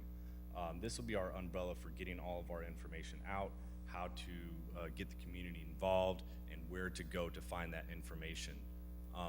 Under our upcoming events, this is much like our calendar, but this is where we really want to get everybody in the community involved and make this so that everybody can really see what's going on, instead of saying, I need to go to this website or I need to go to this website. If we can get the community involved, all go here, there's no more of that, so now everybody can be on the same page and work together more coherently.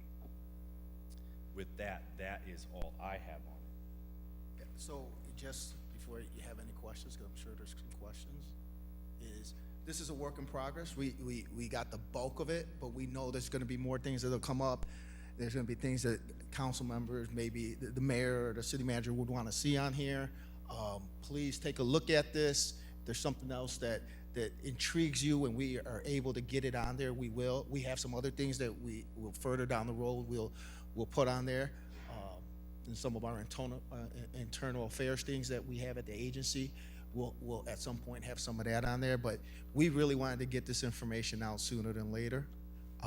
We will open up for questions or comments. Chief, Mr. Michon, first I'll open up with one question.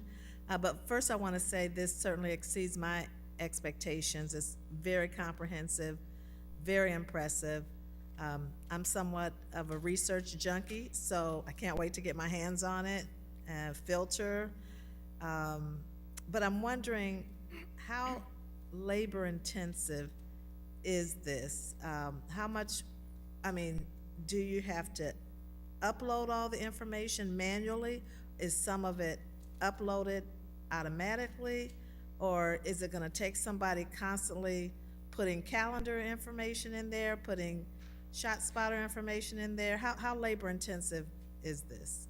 Some of it's both, yes. It'll be labor intensive, and some of it will be automatic. So the calendar, there's only one way to do that, is that will be labor intensive. Somebody will have to go in and put that information in there. But once that starts going, then it stops you from duplicating it other spots. Some of the information as far as the crime stats is manual for now, because we are in the midst of updating our CAD and RMS. Once that CAD and RMS system is updated, 95% of all the data that's in this will be updated daily, automatically. So it's as far as the hard work, I'll say this, the hard work is building the infrastructure, which is what we've done. There is more manual work now than I foresee even within the next year. It will be updated within, I think, probably about every 6 hours to a day at minimum. So this is meant to be, we wanted it to be real-time data, not kind of real-time. So we're pushing towards that real-time. Okay, thank you. And just to elaborate on that is, when we talk about the calendar, there'll be a public side, right? And so we will vet, let's use It Takes a Village. It Takes a Village has some programs that they're doing, and they're gonna be giving out food or clothing or items that they give out at a certain date at a certain time. Well, if we vetted that organization and they're part of, we give them an access where they're able to go in and update that, just that. They can't change anything in there, but they'll be able to update that part of their calendar and get that information there. Perfect. In the meetings that you run with the safety network, one of the things that constantly comes up is where there's this, there's that, all these events that are happening, all these things that are happening, how do we funnel that somewhere? This could be that funnel. Perfect, thank you. Councilmember Allen? Thank you, Madam Mayor. Thank you, Chief Echeverria, and thank you, Mr. Michon. This is impressive. This is intense. I'm excited to go through and the various filters and see what this is. This is something that is a game changer for our community. And, I know that you're the subject matter expert in this, Mr. Michon, but I don't even know how you even made this happen. This is just, it's a very impressive. And I also want to publicly give you your kudos, Chief. I was fortunate to be in one of your final interviews when you were interviewing, and this was one of the things you said in your platform that you wanted to do for the city of Peoria, and to see it come to fruition is great. So we're very fortunate for your leadership. We're very fortunate for the rest of the leadership within the Peoria Police Department, and I'm excited for the future of this. Thank you, and thank you, Madam Mayor. You're welcome. Councilmember Riggenbach? Thank you, Madam Mayor.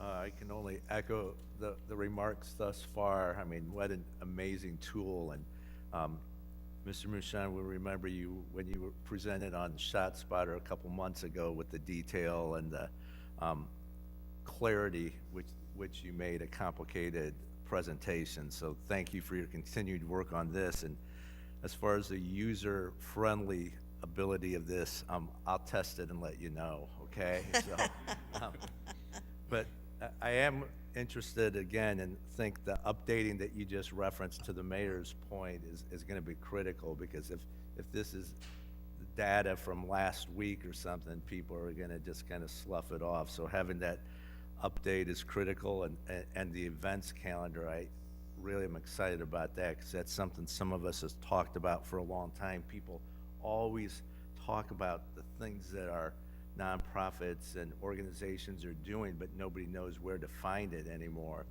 with all due respect to the newspaper. This is exciting at many levels, and thank you, Chief, for your persistence in getting this done, and Mr. Mushan, thank you for taking his vision and putting it into reality. Thank you, Madam Mayor. You're welcome. Councilmember Jackson?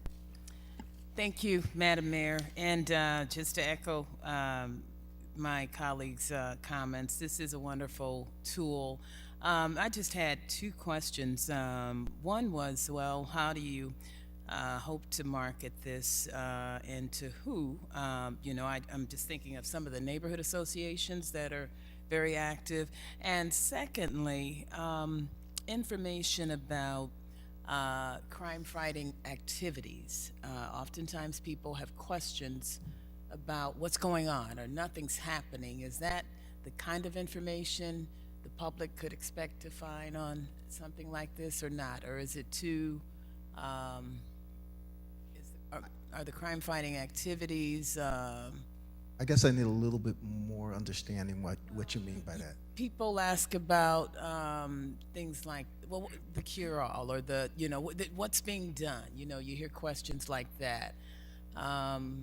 What kind of information on this would answer that? Would it be the number of arrests, or? Yeah. So you'll have the data that we have: number of arrests, number of stops, whether it's traffic, whether it's not traffic. Yeah, you'll have that. I don't know if you'll necessarily have what we're doing in the moment, like sure. step by Yeah. right. Mm-hmm. But yeah, you'll have that. And second to your how we marketing this, I think Mary's here, but I'm pretty sure we've already started. There's some billboards out there already. We have some billboards. There's going to be signs on buses, posters, flyers, QR code, videos, etc. And we've had this all budgeted through Jenny and her magnificent grants that she's able to get us. So we're able to do all that. Thank you. Thank you, Madam Mayor. You're welcome. Councilmember Kelly? Thank you, Madam Mayor. I too am very appreciative. I think this seems like a terrific tool, and at least on your presentation, very, very well done. And thank you. I do have one oddball question. What is a crime against society? So there's several different crime categories. So we talk about crimes against persons. That's where we talk about violent crimes, and crimes against property, where there's actual property damage. Crimes against society are those that don't fit either one of those. So we think about drunk and disorderly can often be a crime against society. We think about loud music complaints and things like that. Those are crimes against society, where there's no one direct victim. Oftentimes that will fall under a crime against society. Thank you. Thank you, Madam Mayor. Maybe we could add some definitions on here. We'll do that. Might help out the rest of the public. Councilmember Valpula? Thank you, Madam Mayor. As my fellow councilman and as the mayor mentioned, it's a wonderful tool, and it is an opportunity to show transparency. I have a couple operational questions. So you build this site, so when does it come online? When are you going to release it to the public? That's my first part of the question. Second part is, as you are presenting, I went to your site.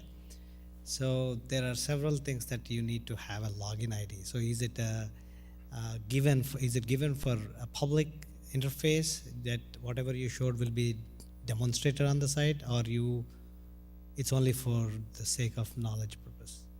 Yeah, it's live already. It's already live. So, sir, I'll get with you probably tomorrow and figure out why you're having to sign in, because you shouldn't have to sign in. I'm looking at this gentleman's computer in front of me right here. He's not signed in, and he's got it all pulled up. So be interested to see why it's having you sign in. As far as when does it go live, it is live now. And if you go to our website, the city's website, for Peoria Police Department, it is right there on the home page, and will take you right to here. I will leave, when I leave here, I'll jump in and figure out why it's trying to have you sign in, because it shouldn't.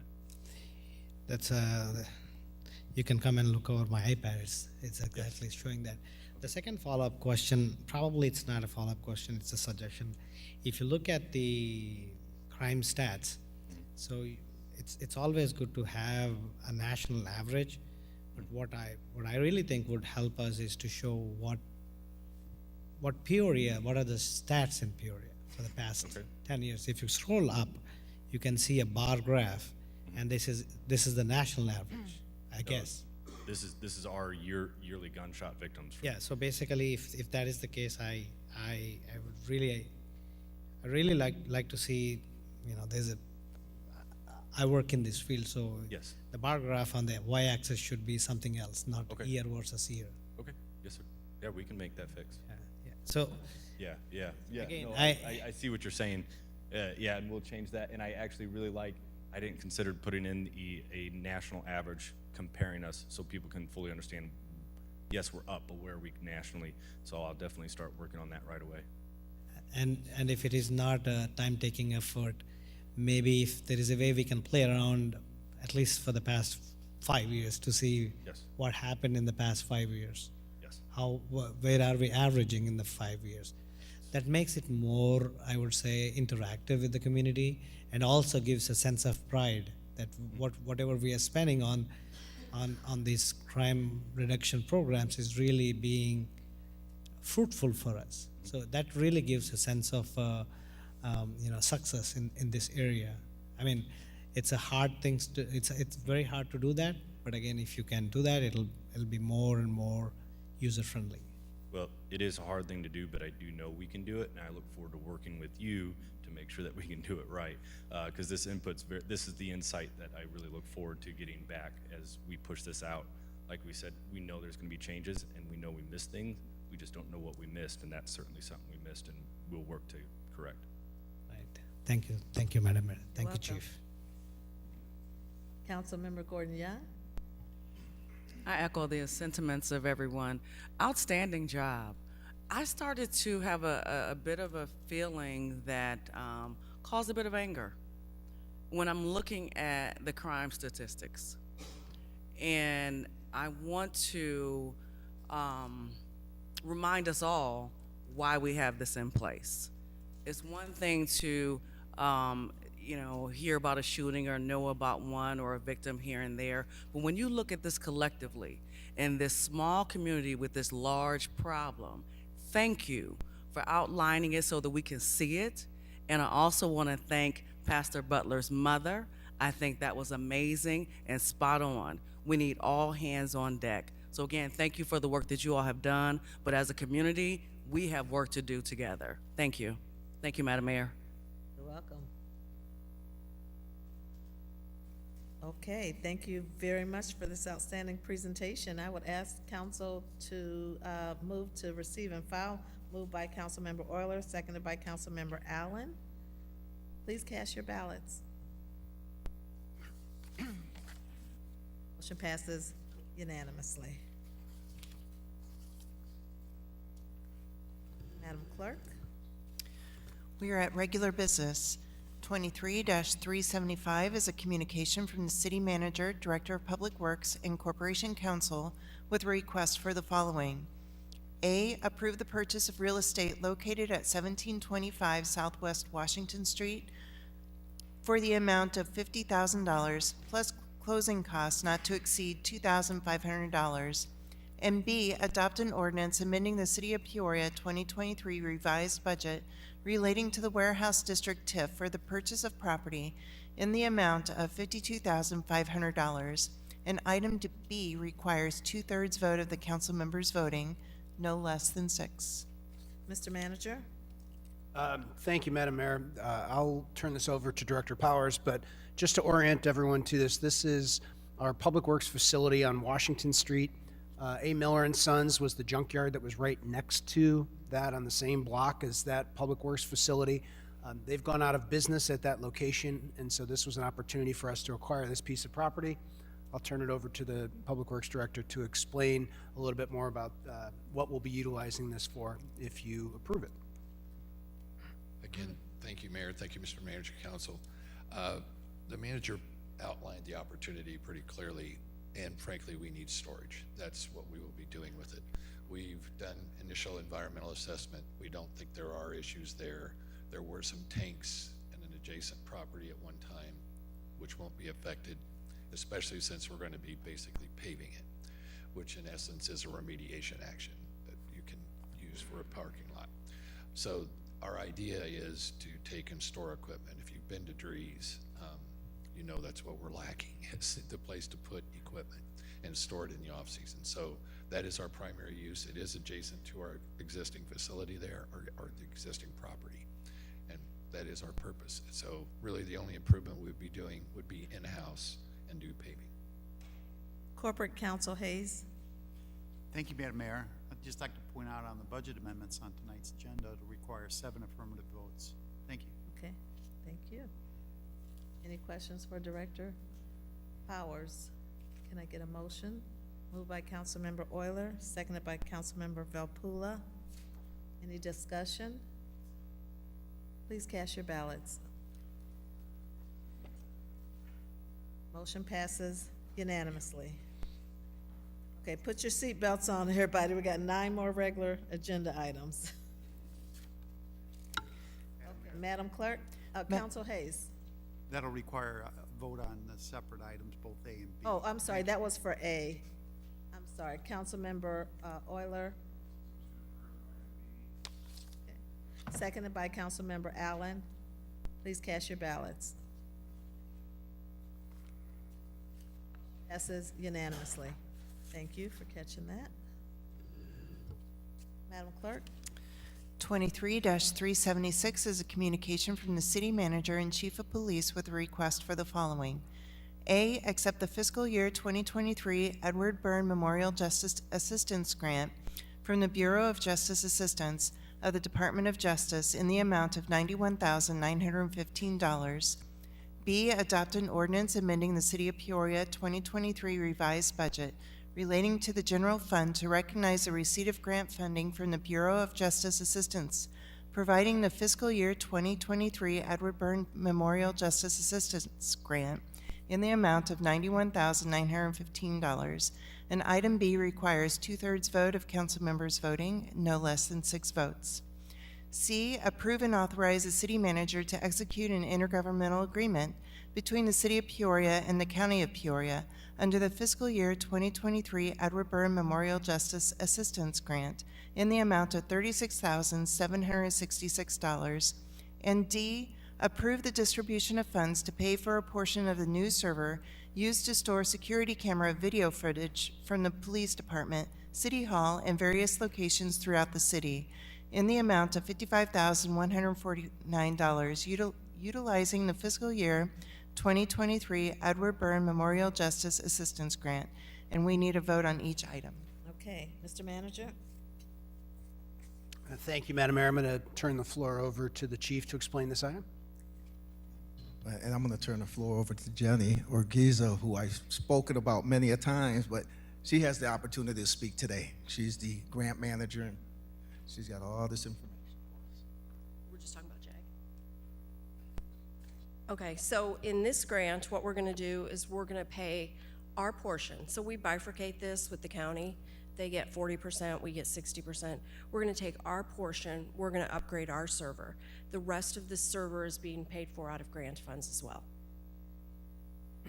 Any questions on that? Any questions? Can I get a motion to approve A? Moved by Councilmember Velpula, seconded by Councilmember Kelly. Please cast your ballots. Item A. Motion passes unanimously. Councilmember Velpula, Madam Mayor, move to approve item B. seconded by Councilmember Kelly. Please cast your ballots.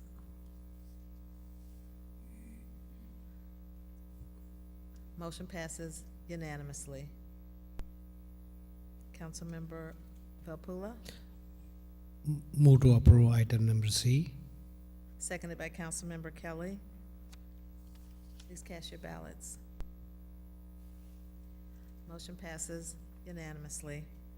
Councilmember Velpula, Move to approve item number D.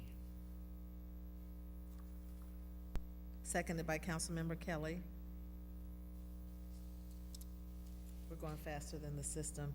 Please cast your ballots.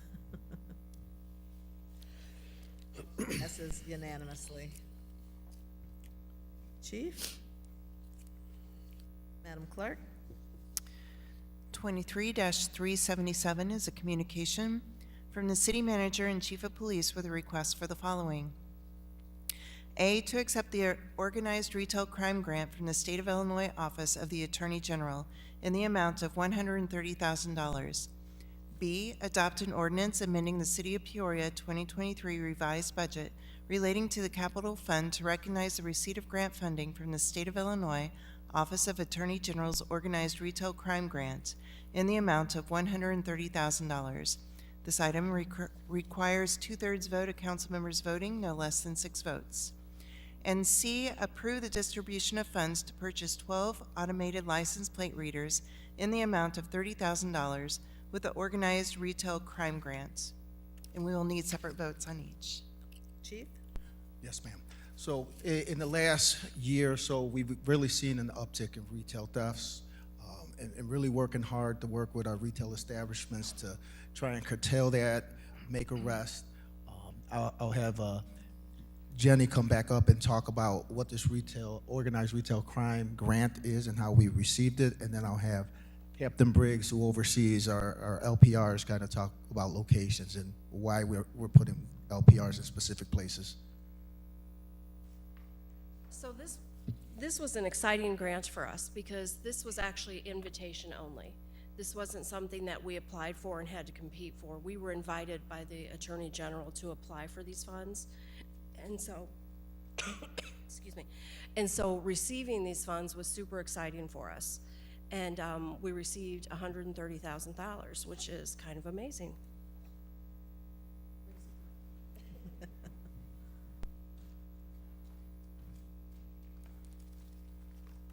So out of the 130,000, 30,000 will go to the LPRs. Currently, we have 59 LPRs utilized throughout the city of Peoria.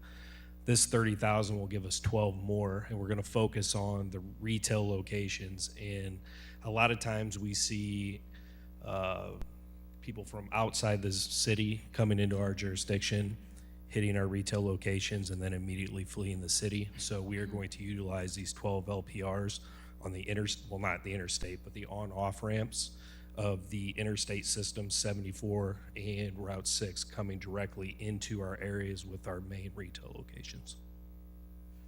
And I know there may be a question about what happens to the other 100,000. We are looking at some real-time information platforms, and so we're holding off on that. We'll bring that to you later, and we want to be able to funnel all our information when we talk about cameras, LPRs, all into one platform. That's what we're looking at with the remaining funds, but we will bring that to you on a later date. Just wanted to acknowledge that, just in case a question comes up. Great, and just to our listening public, LPRs is license plate readers.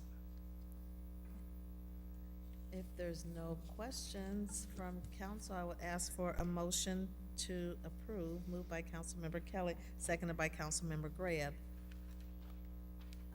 Councilmember Allen? Thank you, Madam Mayor. Just a clarifying question. What happens to the data that is obtained from this technology as far as, you know, I guess the duration of how long you will store it? Yeah, Councilman, so our policy states that all that data is only kept for 30 days and then it rolls over. Now, if we use data in a case as evidence, then it gets taken from the Flock Safety, which is our LPR platform. It gets taken from there and put into our evidence location, which is evidence.com, and then that would stay for the state mandated time. So, but anything else that we don't use rolls over every 30 days. Thank you. Thank you, Madam Mayor. You're welcome. Okay. It's moved by Councilmember Kelly, seconded by Councilmember Graham. Councilmember Graham? Just one additional question. What's the total number of ALPRs we have in Peoria now? Currently it's 59, these both 71. Thank you. We're voting on item A. Please cast your ballots.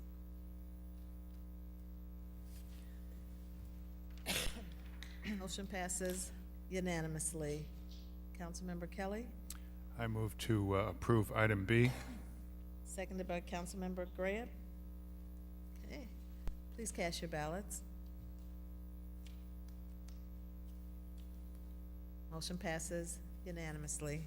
Councilmember Kelly, Thank you, Madam Mayor. I move to approve item C. seconded by Councilmember Graham. Please cast your ballots.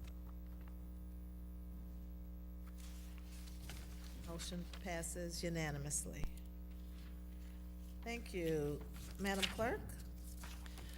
23-378 is a communication from the city manager with a request to adopt an ordinance approving the redevelopment agreement with 414 Water Street for property located at 414 Southwest Water Street. Mr. Manager? Thank you, Madam Mayor. Before we get into the financial items, we have two redevelopment agreements that we want to talk about, and I'll turn it over to our Assistant City Manager. Good evening. The first being 414 Southwest Water.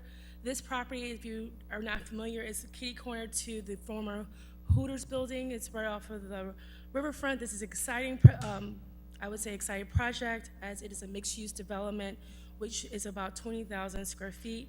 It's going to include, the project is going to include 5 luxury residential units and a commercial space. The approximate cost for this would be a little bit over $7 million.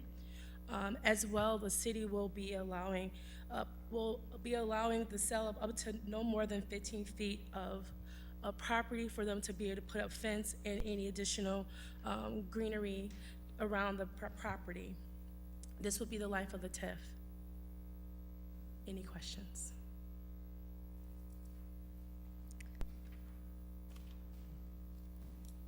Councilmember Euler? Thank you, Madam Chairwoman. I first wanted to thank City Manager and our Economic Development Department, Kimberly Richardson, for the effort that was put into this, and the rest of our staff. This will be a great addition to Peoria's riverfront and will really clean up an area that has had a pretty stagnant look for quite some time. So I appreciate all the effort that this group has put into trying to come to terms and finally reaching an agreement with this developer and his employees working on this particular project, and it'll be exciting to see it happen. So motion to approve. Seconded by Councilmember Jackson. Okay, discussion. Councilmember Graham? Manager Richardson, did you say this is the old Hooters building? No, it's kitty corner, so it's across the way from the Hooters building. Got it. Thank you. Councilmember Kelly? Thank you, Madam Mayor. Manager Richardson, the TIF funds that are going to be used to assist in this development,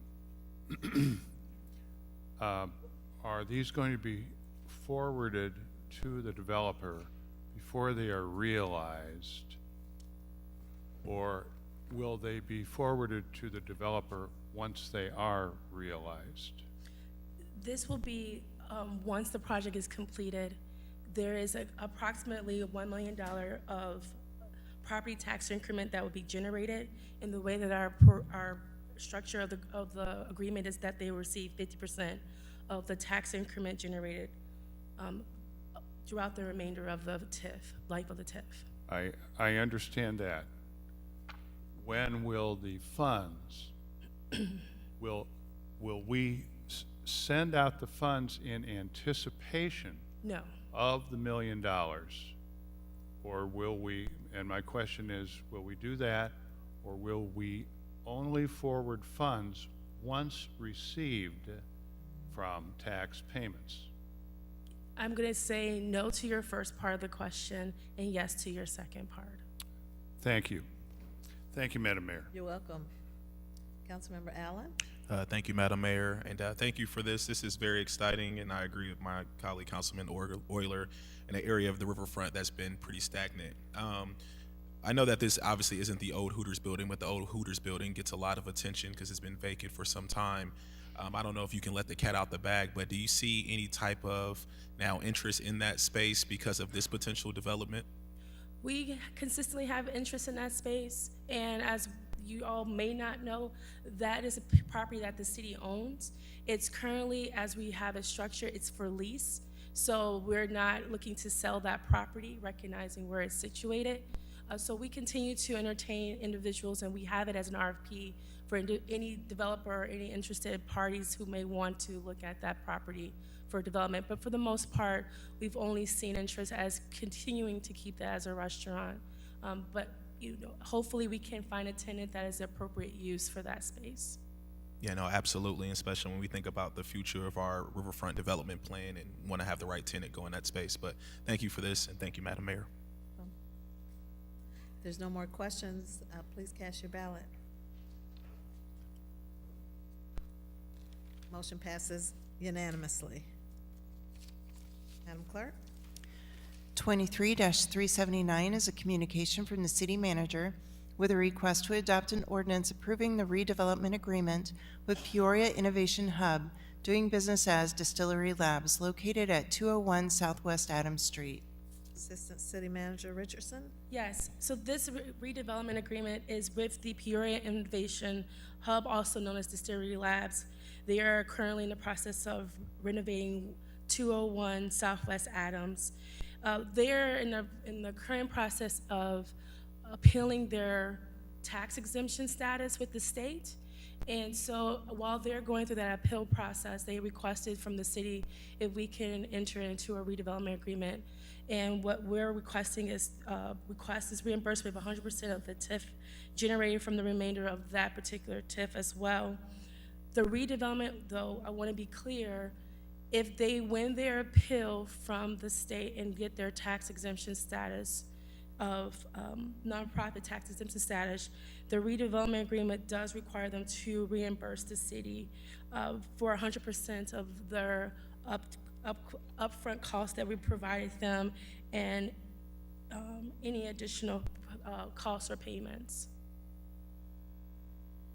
So the goal is that they become tax exempt and we will not have to deal with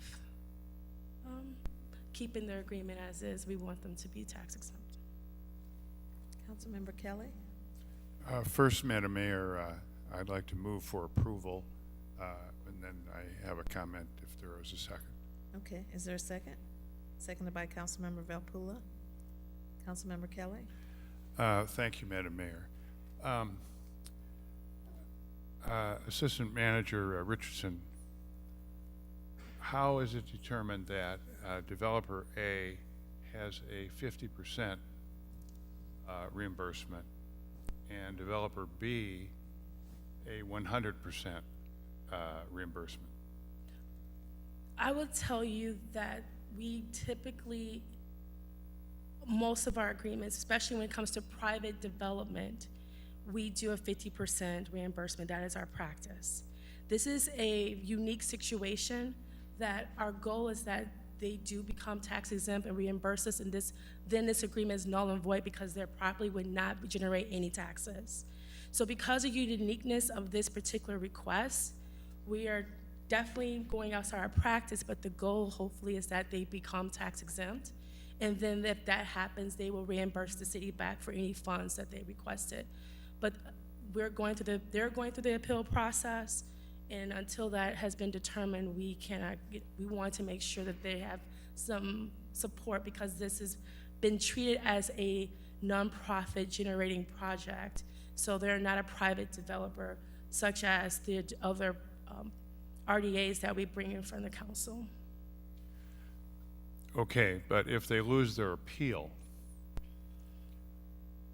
then we're still going to reimburse them 100% of the increment versus other developers getting 50%.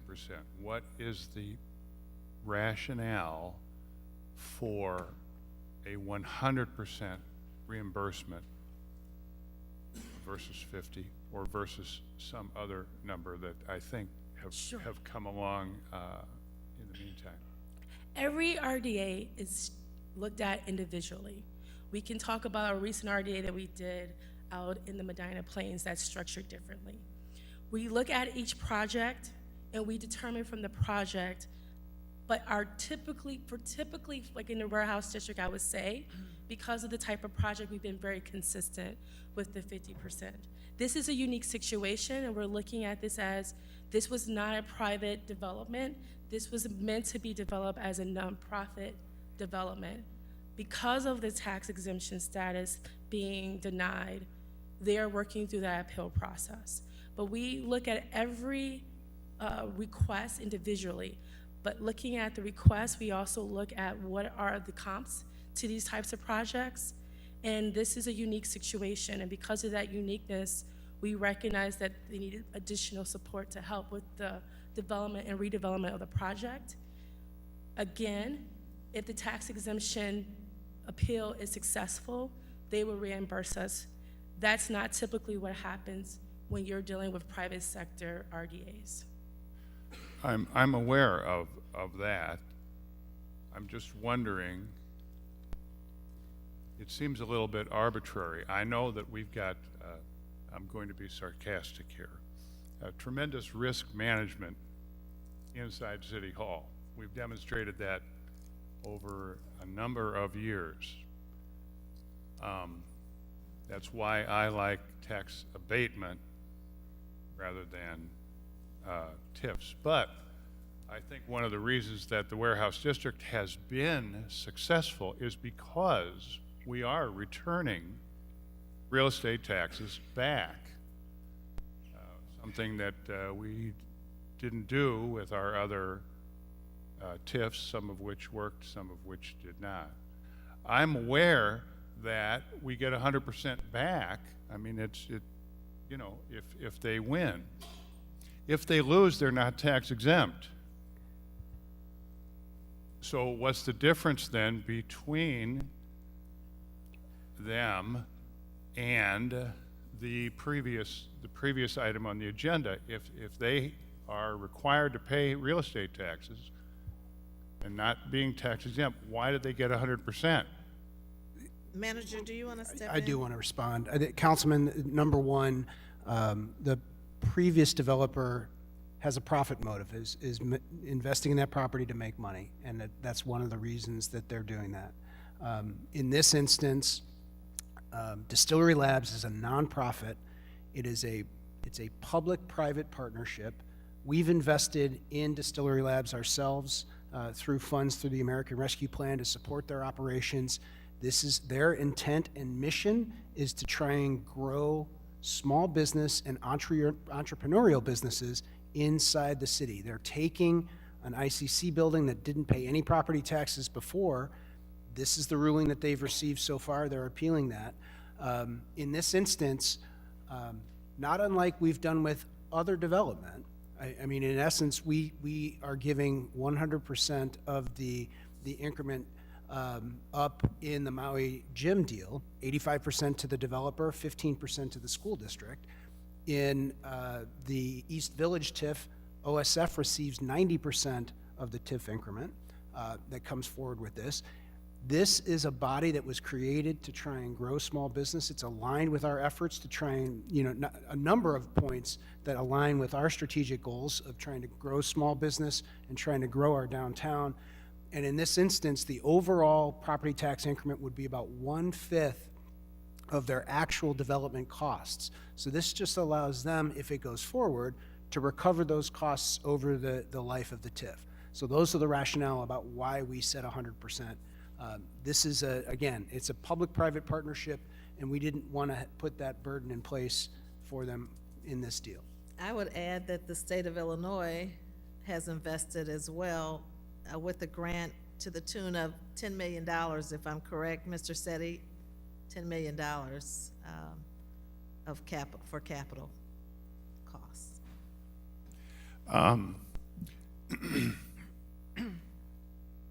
Yeah, I did make the motion to Yes. approve it. Yes, you did. Because I can see the handwriting on the wall.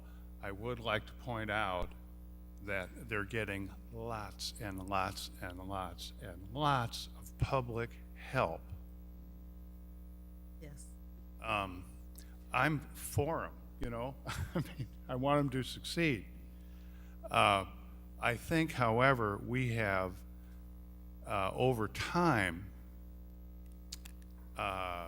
been arbitrary in how much rebate we give, if any, of real estate taxes to given developments, depending on how much we like them. And I don't think that's a good way to do business.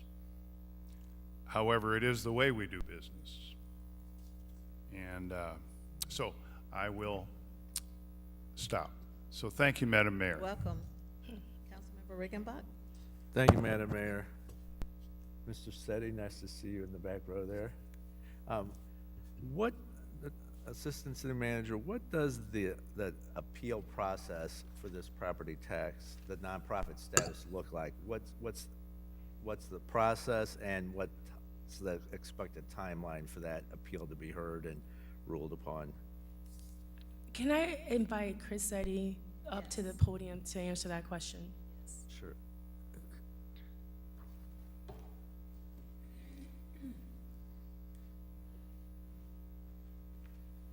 See, I nearly got away with it.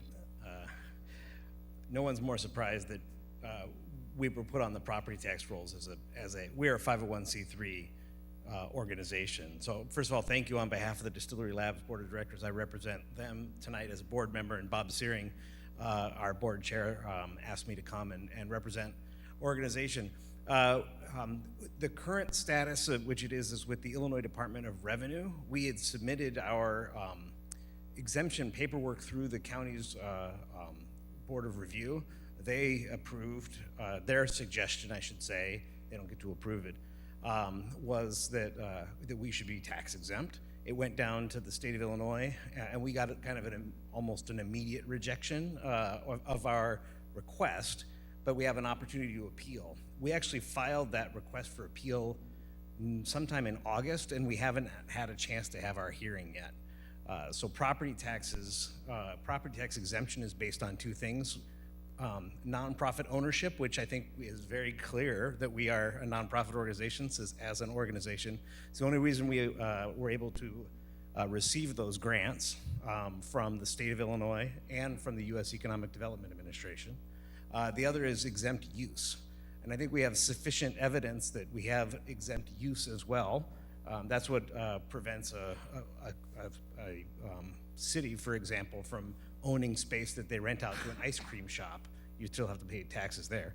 Bradley University owns the Peoria Next Innovation Center. They don't pay property taxes on that, and I would suggest that Distillery Labs and Peoria Next are very similar business models. So that's the argument we will make when we are given our day down in Springfield to make that argument.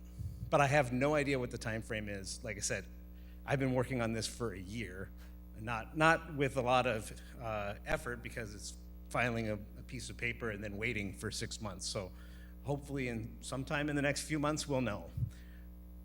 Thank you for that. And I guess to the layman, a 501c3 being a nonprofit organization, you would assume that is a tax exempt organization as well, so. I would think the argument around ownership is easy, whether or not they believe our use is exempt, but it is we are a charitable organization. We cannot earn money, we can't make a profit. We can't, if there's profit at the end of the year, we can't distribute it to shareholders, all of the things that require. So you are in fact through this action making us tax exempt by we'll pay it, you'll pay it back. Because I think you as a body, or at least most of you, believe that we should be tax exempt. So the TIF allows us. If we weren't in a TIF, we would just have to pay this property tax.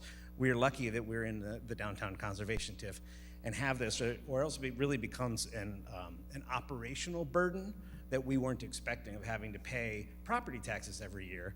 It just wasn't in the pro forma when we put this together. Well, thank you for that further explanation, and based on your explanation, Mr. Manager, as well, I think it's totally appropriate for us to do a 100% reimbursement, so I will be supporting the motion. Okay. All right, everyone, please cast your ballots. Motion passes unanimously. Madam Clerk?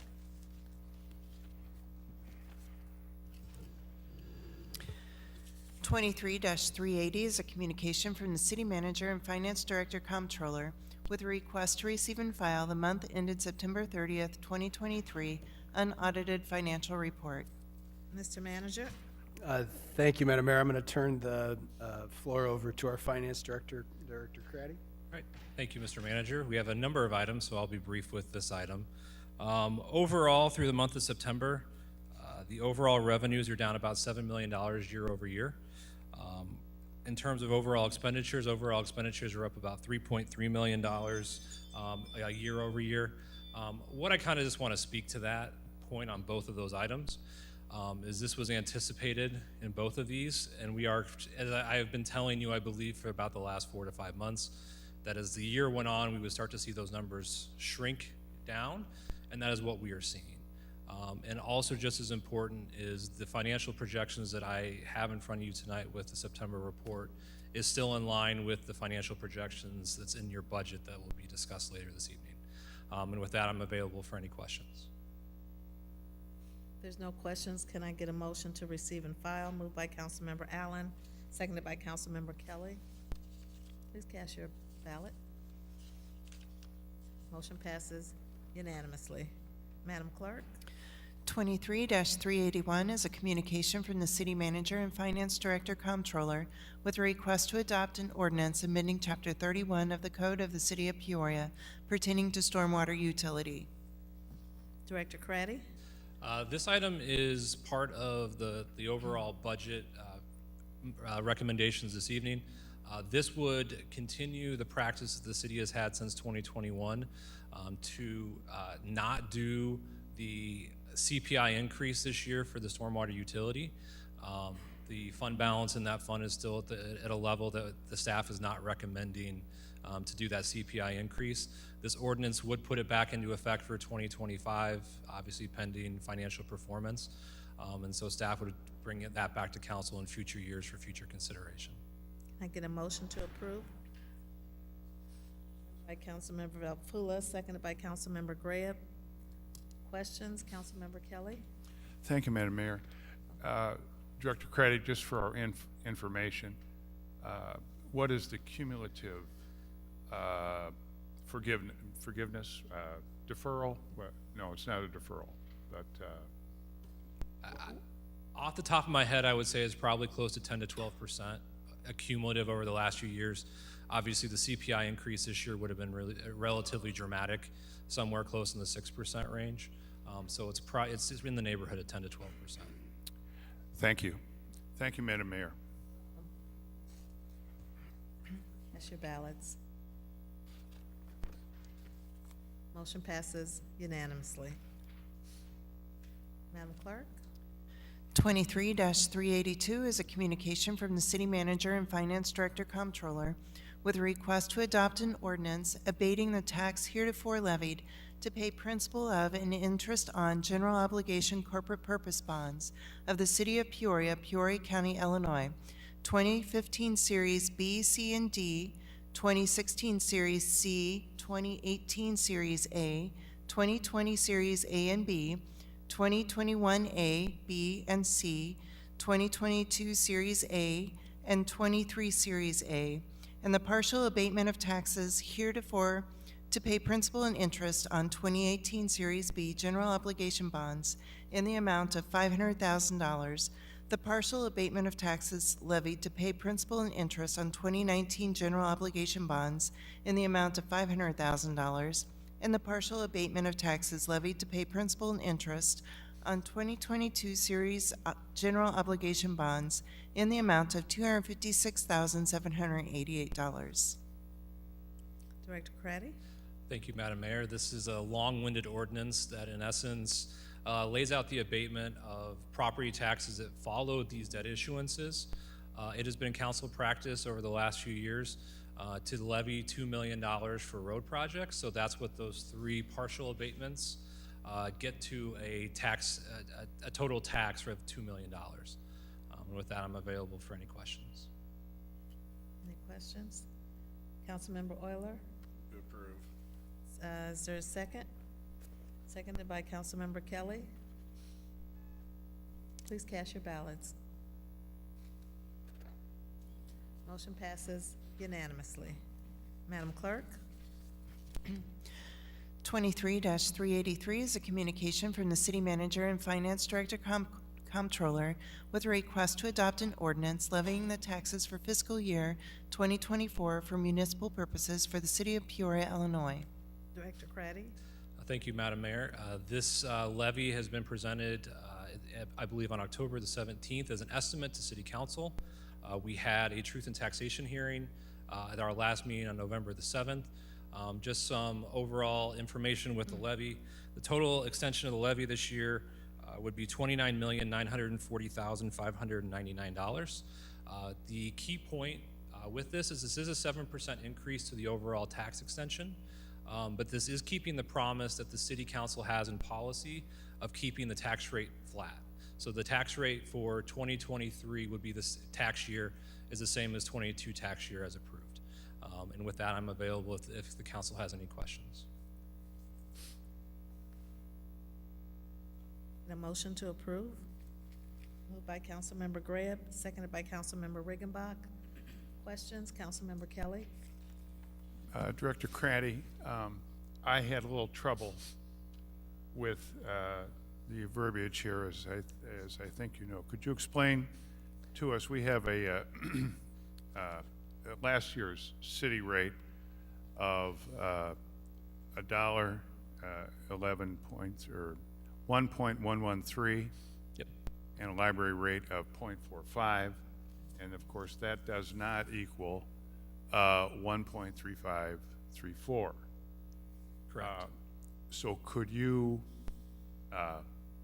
explain where these numbers, how these numbers add up? Thank you. So what is also included in those figures is the library debt, which was not abated as part of the ordinance the council just passed. And it also includes, in essence, the associated rate for the $2 million in debt that the city or the $2 million in taxes that the city didn't abate as part of the last ordinance. So in essence, those two numbers go into that 1.54 number. But what council is approving as part of this ordinance is the 1.3534 cents. But the overall rate is still staying the same. Thank you, Director Craddy. Thank you, Madam Mayor. Welcome. Please cast your ballots. Motion passes unanimously. Madam Clerk? 23-384 is a communication from the City Manager and Finance Director Comptroller with a request to approve a resolution adopting the 2024-2025 biennial budget for the City of Peoria. This item requires a majority vote of the council members voting, no less than 6 votes. Also on your desk, there are 2 handouts. One is a report back number 4, and another one is an additional proposed motion to amend the budget. Mr. Manager? Thank you, Madam Mayor. We do have Councilman Seer had asked for a report back on the cost of additional fire positions. That was included. The cost of 11 positions annualized is about $2.1 million, and the cost of 7 positions annualized would be about $1.5 million. So that was included. And then this week, Councilman Graham had asked for an additional budget motion for consideration to add an additional painter in Public Works. That cost would be $205,572 in 2024. That is split between the general fund and the capital fund, and then $164,586 in 2025. Okay. Councilmember Graham, did you want to make that motion? Well, I would like to ask a question here. Are we pretty much scurrying around trying to get the streets lined with fresh paint? Kyle, you can answer this if you want to. It's all right. Okay, all right. Director Powers, I note that there's a great deal of urgency step of our Public Works employees trying to get the streets painted where we literally don't have lines. I've heard a lot about this and gotten emails, maybe some of you have. Also, our corroding light poles. Seems like we just are behind the 8 ball with the current staffing. And in order to get some critical work done, did we have to outsource some of this work? We did outsource the poles on Main from University to North. We were able to paint 30 of, I believe, the 45 to 50 poles for $15,000.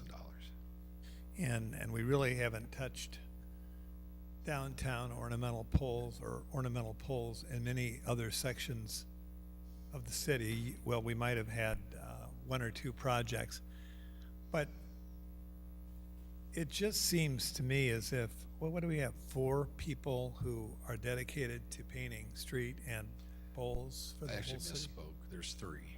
There are two that are on our paint truck that are committed to the markings. So again, the outdoor work counts, or to your specific point, the temperature, weather is very dependent on what you can paint. So we have 2 painters that are committed to the paint truck, a 3rd painter committed to facilities. We do not have a 4th painter, so I misspoke. I thought it was 2 and 2. It's 2 and 1. So when I reported you Director, previously, if we need to paint walls in a building, correct. we still have only this number. That is correct. I don't understand how we can say optics are a priority, or even preserving or trying to extend the lifespan of some of our corroding street lights, street poles. It just it's incredible to me that we've gone all this time with such a corporal's guard.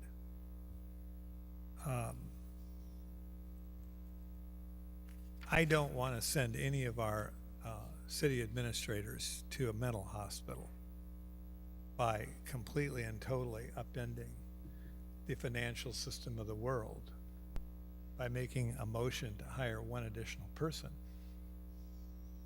But I'd like to know how my colleagues feel about this short staffing, before I even make a motion. Well, we have some lights on, Councilman Graham, so let's talk. Councilmember Regenbach? Thank you, Madam Mayor.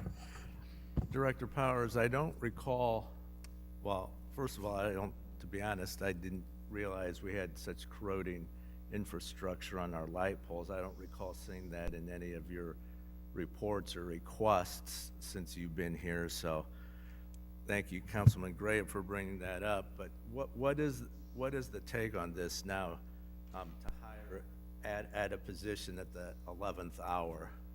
What would the job entail? I mean, hire a painter, that's easy to say, but what exactly I'm sorry, I didn't understand the way you first phrased it.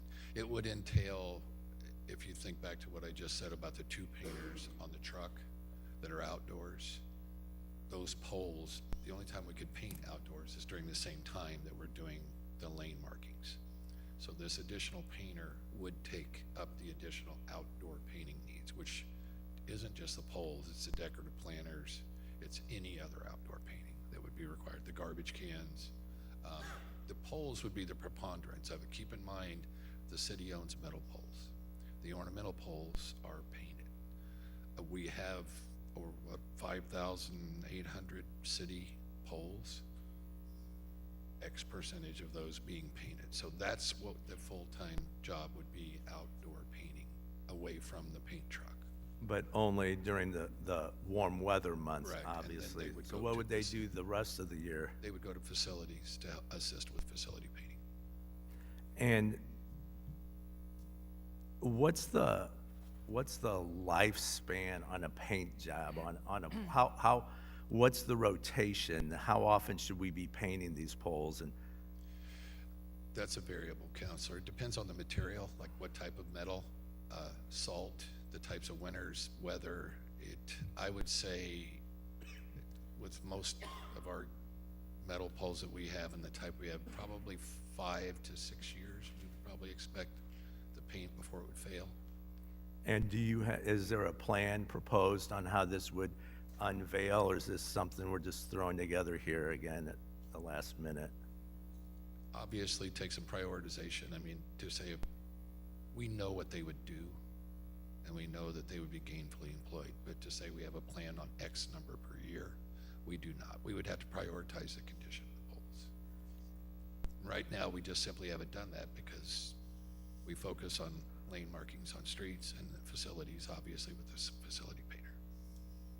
All right, this just sounds a little ad hoc to me at this point. That's all for now, Mayor. Okay. Councilman Allen? Thank you, Madam Mayor. Just a couple clarifying questions. So the $160,572, is that the salary of a painter? Salary and benefits. Benefits? The first year would be salary, benefits, and materials, and then a truck for the painter to put their equipment in and so on. So you'd have a capital expense and then salary, benefits, and materials. The second year, it would revert to salary and benefits only. And then this might be for you, Director Craddy. I see that in the handout, when I look at our decrease in fund balance, if we were to add this, it looks like it, and just correct me if I'm not reading this correctly, but it says our fund balance in 2024 would be almost $33 million, and in 25 it decreases to a little over $21 million. Am I reading that correctly? Or? So what that is the use of fund balance. So the overall fund balance is anticipated for the city to be around 185 million. So what this is just showing is, in essence, that use of funds. Because as of right now, when we have discussed the budget previously, we were around 31 million. We'd be at 32.9 with this motion, but we would still be within our existing fund balance policy. But then if we approve this position in 25, we will be below our fund balance policy. I'm seeing 21 million. The impact of adding this position would still have, with the motions that council has made last week, would still have the city in compliance with its fund balance policy and the general fund through 2028. With this position, we would be in compliance through 2028. Correct. Okay. Thank you, sir. Thank you, Madam Mayor. You're welcome. Councilmember Kelly? Thank you, Madam Mayor. First, my question is to Mr. Manager. Mr. Manager, are you aware of any departments in the city that could not productively use more funds? I think if you asked every department head, they'd say if there was a need for more staff, or if there was an offer of more staff, they would gladly take it. So, that's what I'm laboring under as well. It seems to me that there are multitudinous good places to put more money, and where does this stop or who gets the exception. I think our Public Works Director does a very good job with the money that he has. Could he use more money? Well, of course he could. He could use $100 million more money and still be behind, I think. I am not, and also we are already, we're already at record spending. We're also at record revenue, but record spending. I just, I don't have any problem with more painters or all that, but I don't have any problem with any of these extra things that we need, but we've decided we don't have the money for. And so I'm not going to be in favor of this motion in that it just seems a one-off and you know, I think all of us around this horseshoe can generate a great apologia for a particular one-off. We've come this far. I think we're done. And nobody's extremely happy. Nobody got everything they wanted. But I think we're finished. So I will be opposing the motion. Thank you, Madam Mayor. You're welcome. Councilmember Graham? Well, two rejoinders. First of all, council, don't get spoiled. We have plenty of time to deliberate on our budget.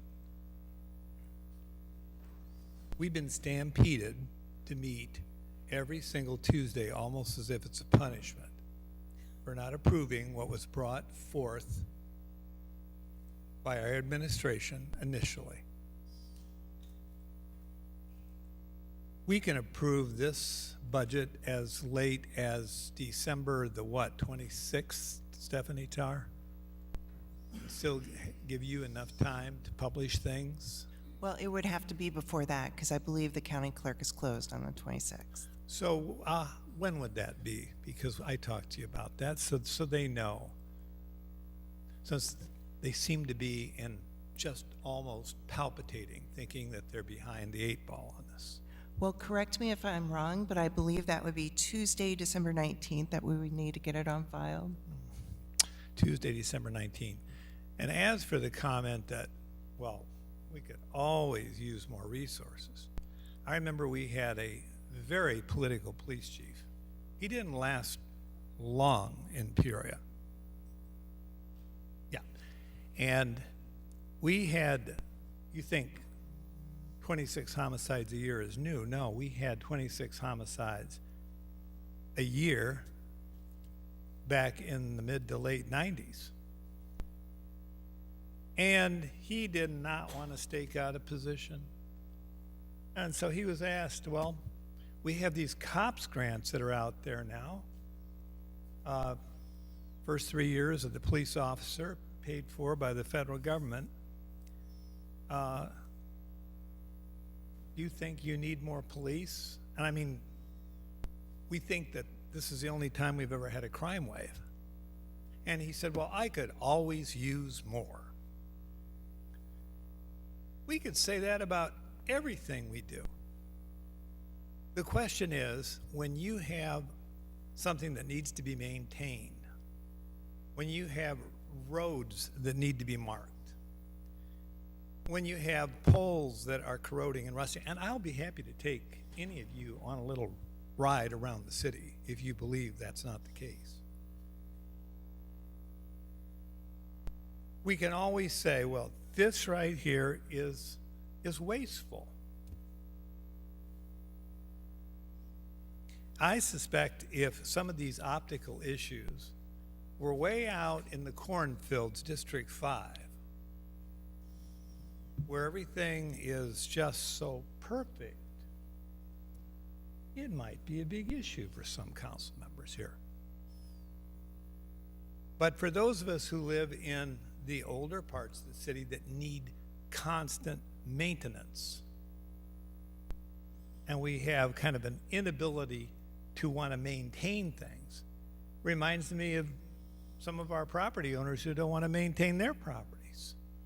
We should be setting an example. So I just really think that if this is a concern for some of you not to vote for this position, don't vote for it. Don't vote for it if you think it's wasteful. But when you get those emails about how come the snow's flying, we still can't see the white lines, or our street poles are corroding and only going to get worse, our facilities look terrible,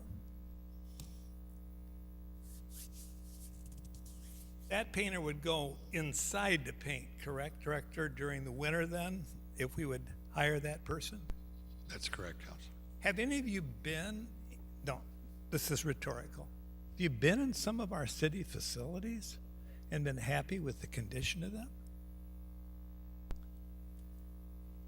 We're about to tear down a firehouse because it's superannuated. You have to be willing to maintain your assets.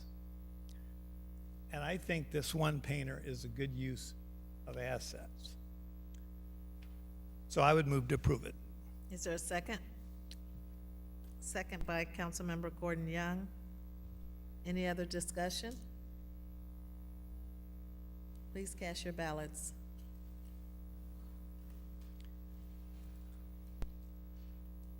Motion fails with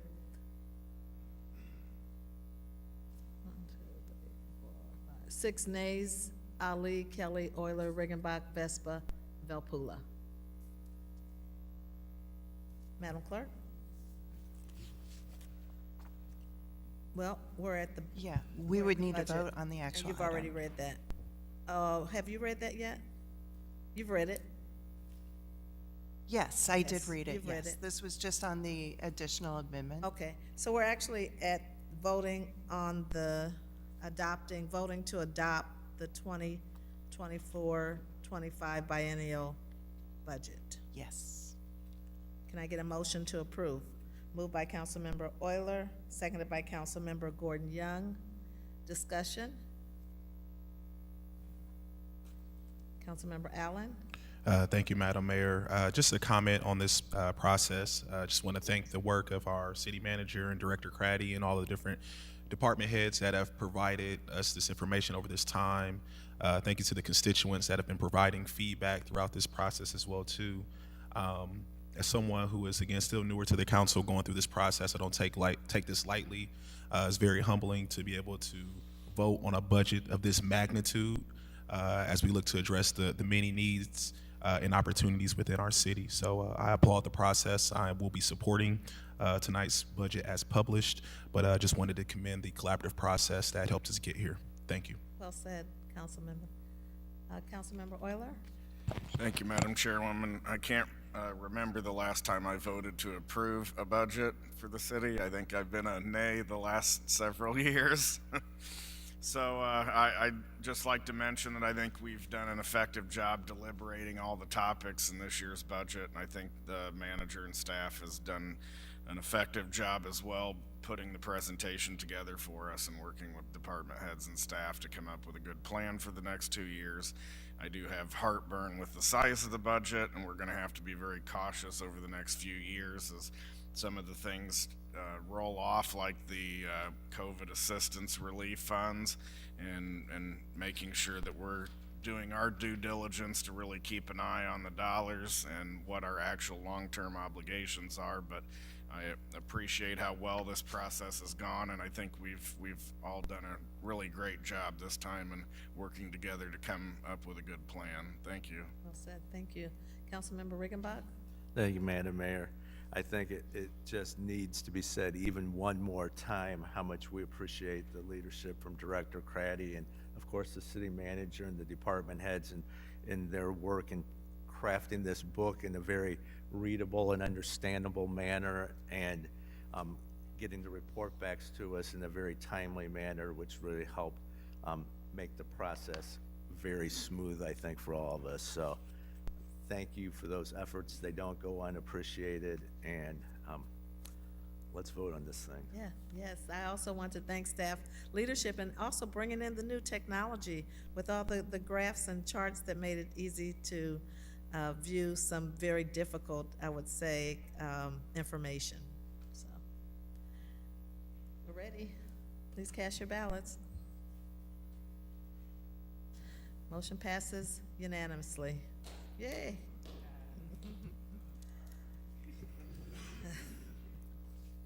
Madam Clerk. We are at unfinished business. 23-323 is a communication from the City Manager and Chief Information Officer with a request to approve the sole source service agreement with 8x8 Global Cloud Communications for the City of Peoria Telecommunication System Services in an amount not to exceed $200,000 to replace the city phone system.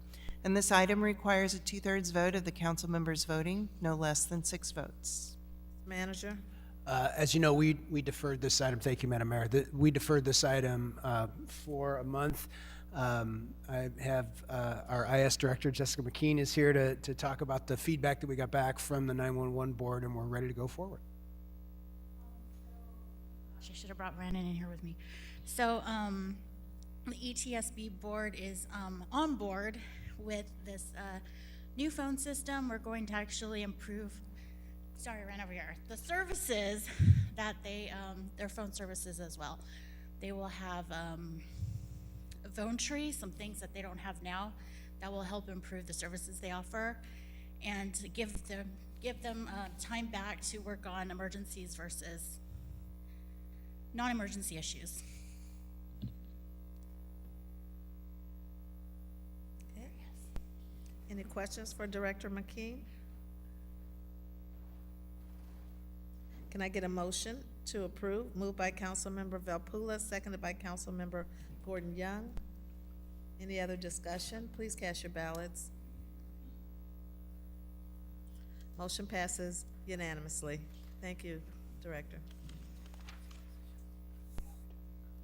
Madam Clerk, We are at new business. is there any new business? Councilmember Kelly? Thank you, Madam Mayor. Mr. Manager, I'd like to have a report back at our next meeting concerning brick streets. First of all, what the situation was with residential, the residents of the area paying for replacing things with brick versus I think the item was concrete, but concrete or asphalt, either one. The streets that we're looking at have only been around for 150 years, perhaps, certainly 100 years. So I have a hard time with the idea that that they are deteriorating. I don't know what the Public Works Director knows about plowing, but we've been plowing streets in Peoria, I suppose, for 100 years, up and down those brick streets. So I'd like maybe a little bit more background on that. Secondly, or thirdly, it has been I've never brought it up, but it's been a concern of mine for many, many years that when there's a problem on a brick street, we go in, I suppose we tear up the bricks, we fix the street and put asphalt down, which is just ugly. And these streets all of a sudden look like, a patched coat or something. what did we do with the bricks? I'd like to know that. And I think that certainly there's a lot of labor involved in putting in a brick street. There's a great deal of expense involved in replacing streets every 25 years. And we don't have to replace these streets. They do require some maintenance. And then the lack of their permeability. When we redo our streets, generally the permeable pavers that we use are against the curb, in the curb area. The main part of the street is impermeable. And so if we're so dedicated to this, well, we can put the permeable pavers against the curb and still maintain that brick street. I'd like some reports back on that. I think it's not the biggest item in the world, but I'd like to get some info before we vote on that. Thank you. Thank you, Madam Mayor. You're welcome. Councilmember Jackson? Thank you, Madam Mayor. If I would like to see if Director Doolin could come to the podium. I had a few questions about illegal dumping. And I want to say about a year and a half ago, 2 years ago, even before I got elected to the council, having participated in litter patrols, I had noticed a lot of instances where we've had illegal dumping, and I must commend Public Works since they've begun the process of lighting alleys and placing signs. At least this past summer, we didn't notice the problem to be as problematic as it had been. But I must say, and I want to commend the chief, I was on my way to work this morning, and I don't go looking for these things, but I always happen to run across them. We have so many little nooks and crannies in areas where people come and put stuff. The kids and I were picking up litter this summer. We saw an alley between Cattell and Smith Street, and some of the students were picking up trash, but I noticed a vehicle sitting not behind a house, but on a concrete pavement just adjacent to the alley. Well, make a long story short, the city removed it maybe 2 months ago, and the word was that the Jeep was stolen and there was refrigerators there. Well, I was on my way to work today, and drive that same area on my way to work, and I noticed a guy, and the chief said he did check it out, and the guy said he was picking up stuff. Well, I drive that same path, but after the city cleared the stolen vehicle, the tires, and the refrigerator a few months ago, well, the next day a red Jeep popped up. Oh, this morning, Joe, I'm on my way to work, and a guy is in a SUV, and the alley was empty yesterday. This morning, there was a couple of refrigerators there, and so I asked him. I said, "What are you doing?" And it didn't sound like he was picking stuff up because the alley was empty yesterday. So I interpreted that as if he was putting stuff there, because I couldn't stay. I was a few minutes late for work, but I had asked about signs. Because we have so many places that if you're not aware of them, you wouldn't know that it could be a potential hiding place for illegal dumping. And like I said, I don't go looking for it, but I just happen to run across this stuff.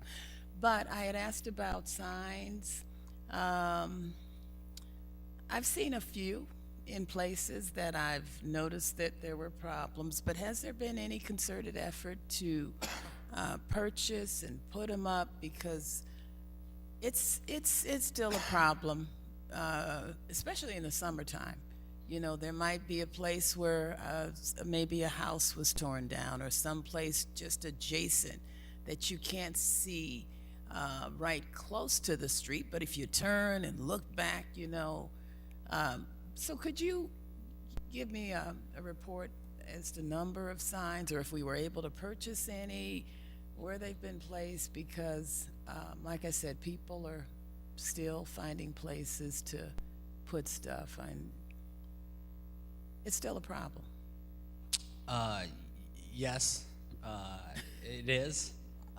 It's one of the reasons that the code enforcement staff is so busy across the city.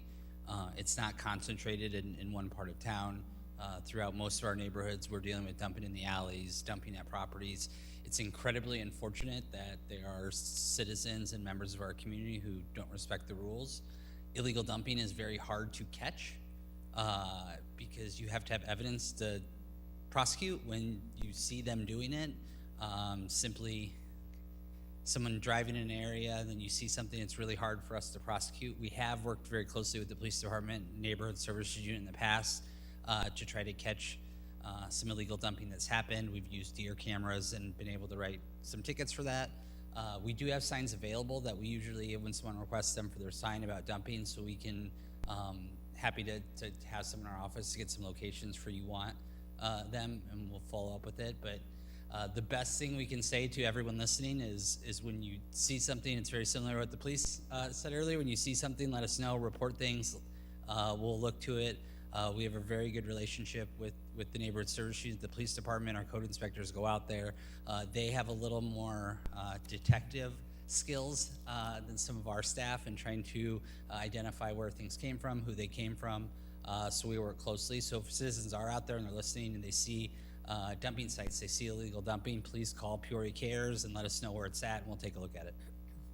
So if someone sees someone, takes a picture of the vehicle, the license plates number, and send it to you, do you follow up? Do you give them a ticket if a picture is presented and the person appears to be doing something? In other words, do we penalize? I mean, because I still get complaints from people that they see it and it's going on. It depends. I think if we get, depends what the evidence is. I mean, that's something that the police department looks into.